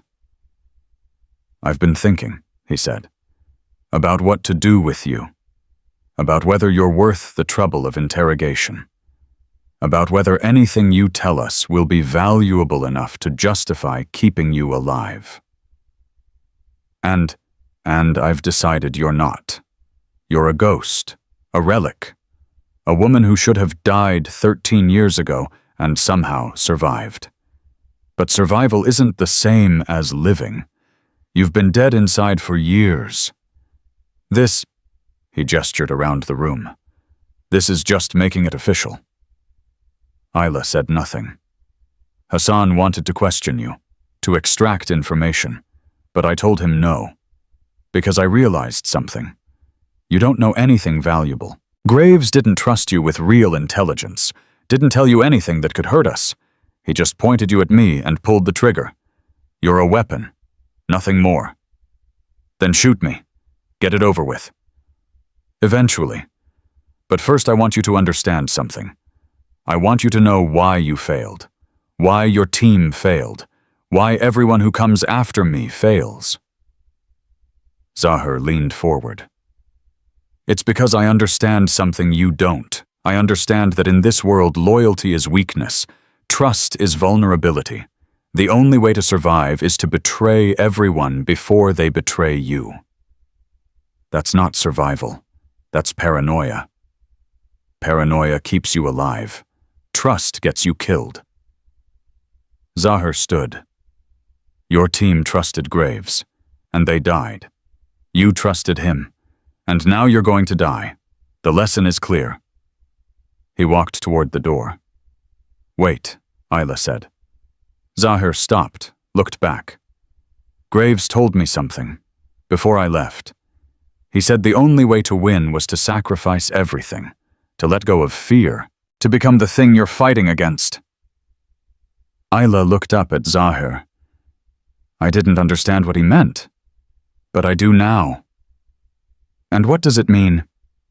"It means I stopped being human a long time ago, just like you. And that makes us the same. 2 monsters pretending we're doing something meaningful. 2 killers who think violence makes us powerful." Ila's voice was steady, cold. "The difference is you believe your own lies. I stopped believing mine the day Rodriguez died." Zahir stared at her. "Is there a point to this?" "The point is that you're going to kill me. And I'm okay with that, because death is the only thing left that makes sense, the only honest thing in a world of lies." Ila smiled. It wasn't a happy smile. "So do it. Pull the trigger. End this, and then spend the rest of your life wondering if you're next." Something flashed across Zahir's face. Not fear, but something close to it. He nodded to Hassan. "Make it quick, then dispose of the body." Zahir walked out. Hassan pulled out his weapon, chambered around. Ila closed her eyes, thought of Rodriguez, thought of Chen, thought of every person she'd killed, every life she'd ruined, every choice that had led her to this concrete room. And she waited for the bullet. It didn't come. She opened her eyes. Hassan was standing there, weapon still raised, but not firing. "What are you waiting for?" Ila asked. "I'm deciding whether you deserve a quick death or a slow one." I don't deserve either. I deserve to live with what I've done. But since that's not an option, quick work's fine. Hassan lowered the weapon. You really don't care, do you, about living? About dying? About any of it? No. I stopped caring 3 years ago. Then you're already dead. Hassan unlocked her chains. Stand up. Ila stood, confused. What are you doing? Saving your life, or ending it? I haven't decided yet. Hassan walked to the door, opened it. Come with me. Ila followed. They walked up the stairs, down a hallway, out a side door, into the compound yard. Guards everywhere. But Hassan waved them off. He led Ila to a truck, opened the passenger door. Get in. Hassan, what is this? This is me making a choice, the same choice you made at the clinic. The choice to help someone even when it doesn't make sense, even when it puts you at risk. Hassan got in the driver's side, started the engine. That boy you asked about, the one whose father I killed. His name is Jamil. He's 8 years old. His mother is dying from infection. His siblings are starving. And you're right, that is my responsibility. I don't understand. You will. Hassan drove toward the gate. The guards opened it without question. They drove out of the compound, down the road, toward the clinic. I'm letting you go, Hassan said. Not because I think you deserve mercy, not because I think you're innocent, but because I saw something in you that I haven't seen in a long time. I saw someone who actually cares whether strangers live or die. Someone who thinks helping people matters more than protecting themselves. That makes me weak. Maybe. Or maybe it makes you human. And humans are dangerous in ways that monsters aren't. Because humans do unpredictable things, illogical things, things that change outcomes. They reached the clinic. Hassan stopped the truck. Get out, he said. Go back to your work. Help those people. Make a difference in whatever small way you can. And forget about Zahar. Forget about revenge. Forget about Graves and Task Force Viper and all of it. He'll know you let me go. Yes, and I'll deal with the consequences. Just like you dealt with the consequences of standing up to that corporal at the base. Just like you dealt with everything that came after. Ila opened the door, got out, looked back at Hassan. Why? She asked. Why risk everything for me? Because 13 years ago I was that boy. I was Jamil. My father was killed for working with coalition forces. My family was left to die. And an American soldier I never learned his name gave my mother antibiotics, gave us food, helped us survive. Hassan looked straight ahead. Maybe that soldier was you. Maybe it was someone else. Doesn't matter. I'm paying forward what was given to me. That's all. He drove away before Ila could respond. She stood there in the dust, watching the truck disappear. Then she turned and walked into the clinic. Anna looked up. Relief flooded her face. Sarah, I was so worried. You've been gone for hours. Are you okay? I'm okay. What happened? Nothing important, just complications. Ila grabbed a medical coat. What do you need me to do?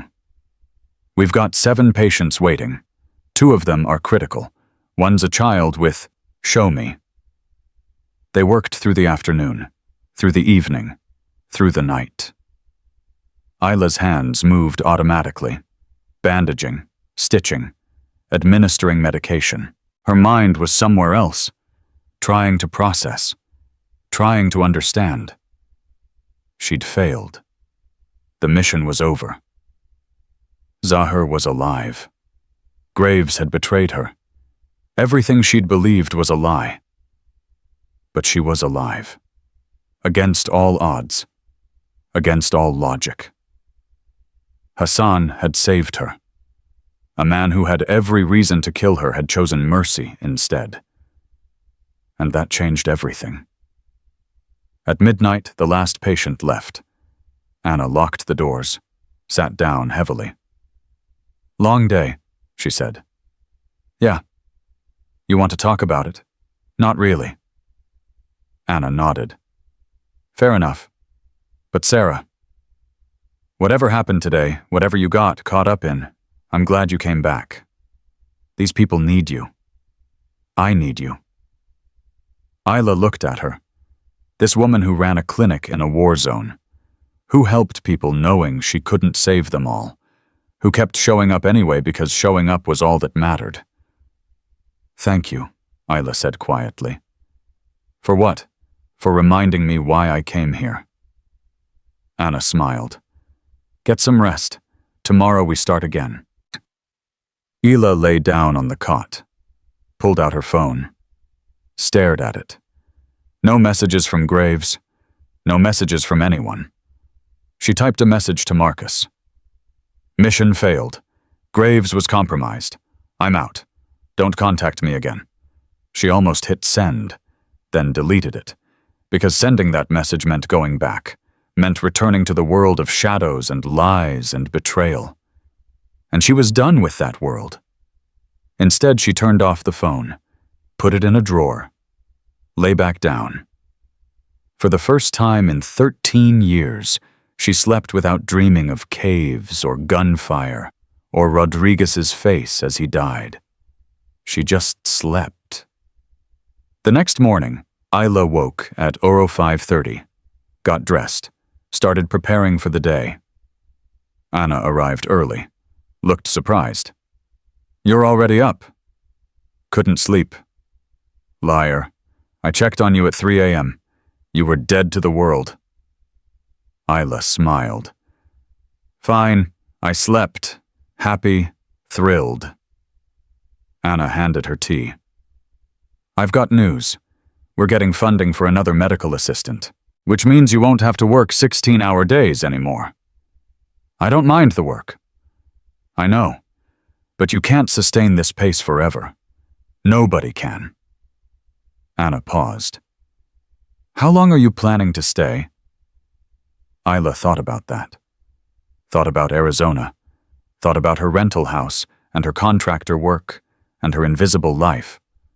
Thought about Falcon Ridge and Harper and Colonel Fenn and the moment everything changed. I don't know, she said finally. Maybe a while. Maybe longer. Good. Because these people, they trust you. They know you're not just here to check a box or pad your resume. They know you actually care. Does caring make a difference? Always. Even when it doesn't feel like it. Especially when it doesn't feel like it. Patients started arriving. Ila worked through them one by one. And then at 1,000 hours, a woman walked in. Thin. Sick. 3 children with her. The oldest was a boy. Maybe 8. He had a bandage on his shoulder, the shrapnel wound Ila had treated days ago. Jamil. The mother spoke in Pashto. Anna translated. She's asking for help. She's been sick for weeks. She thinks she's dying. Ila examined her. Severe infection. Sepsis. Maybe 2 days left without treatment. Tell her we can help, Ila said. Tell her she'll be okay. Anna translated. The mother started crying. Relief. Gratitude. Hope. Ila looked at Jamil. The boy was watching her carefully, like he knew something, like he understood more than an 8-year-old should. What's your name? Ila asked in Pashto. Jamil. I'm Sarah. I'm going to help your mother. She's going to be fine. I know, Jamil said. Hassan said you would help us. He said you were different. He said you cared. Ila's throat tightened. Hassan told you that... Yes. He came to our tent last night. Gave us money. Told us to come here.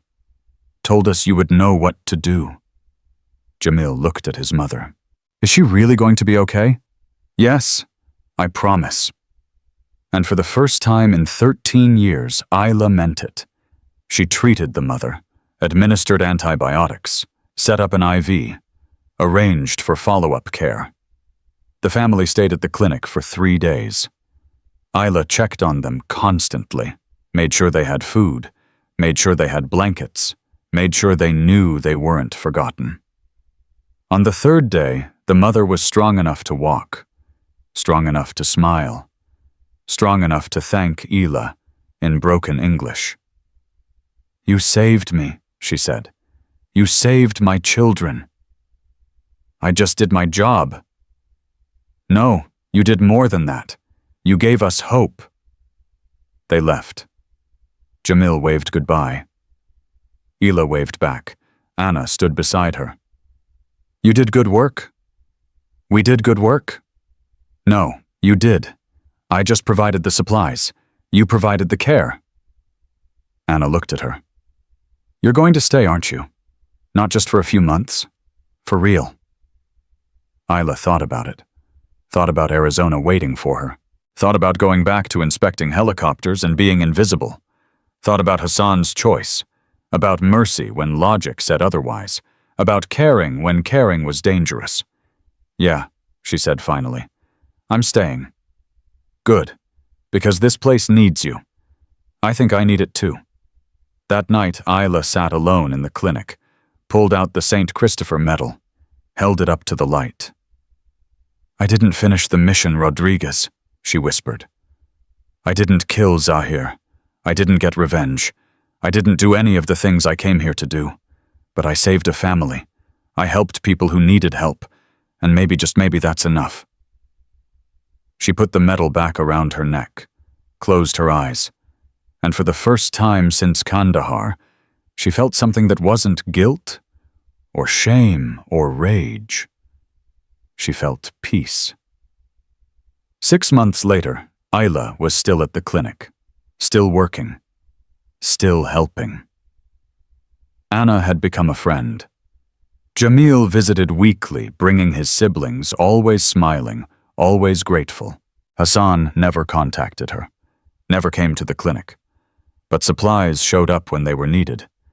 Money appeared when bills came due. The clinic was protected in ways that didn't make sense unless someone powerful wanted it that way. Ila knew it was him. Knew he was watching from a distance. Knew he'd made his choice and was living with the consequences, just like she was living with hers. One day a truck pulled up. American military. Colonel Fenn got out.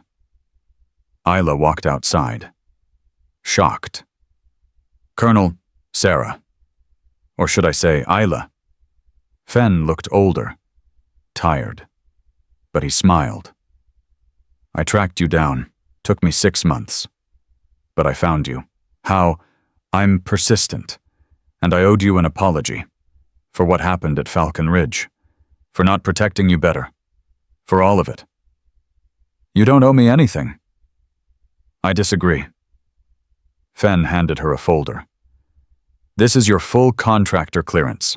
Reinstated. Upgraded. You're authorized to work on any base, any aircraft, anywhere in the world. No questions asked. No background checks. Nothing." Ila took the folder. Opened it. Saw her face. Her real name. Her credentials. "I don't understand." "I went to bat for you. Told them you were the best contractor I'd ever worked with. Told them what happened wasn't your fault. Told them you deserved better." Fenn looked at the clinic. "But I'm guessing you're not coming back to helicopter inspection?" "No. This is where I belong now." "I figured.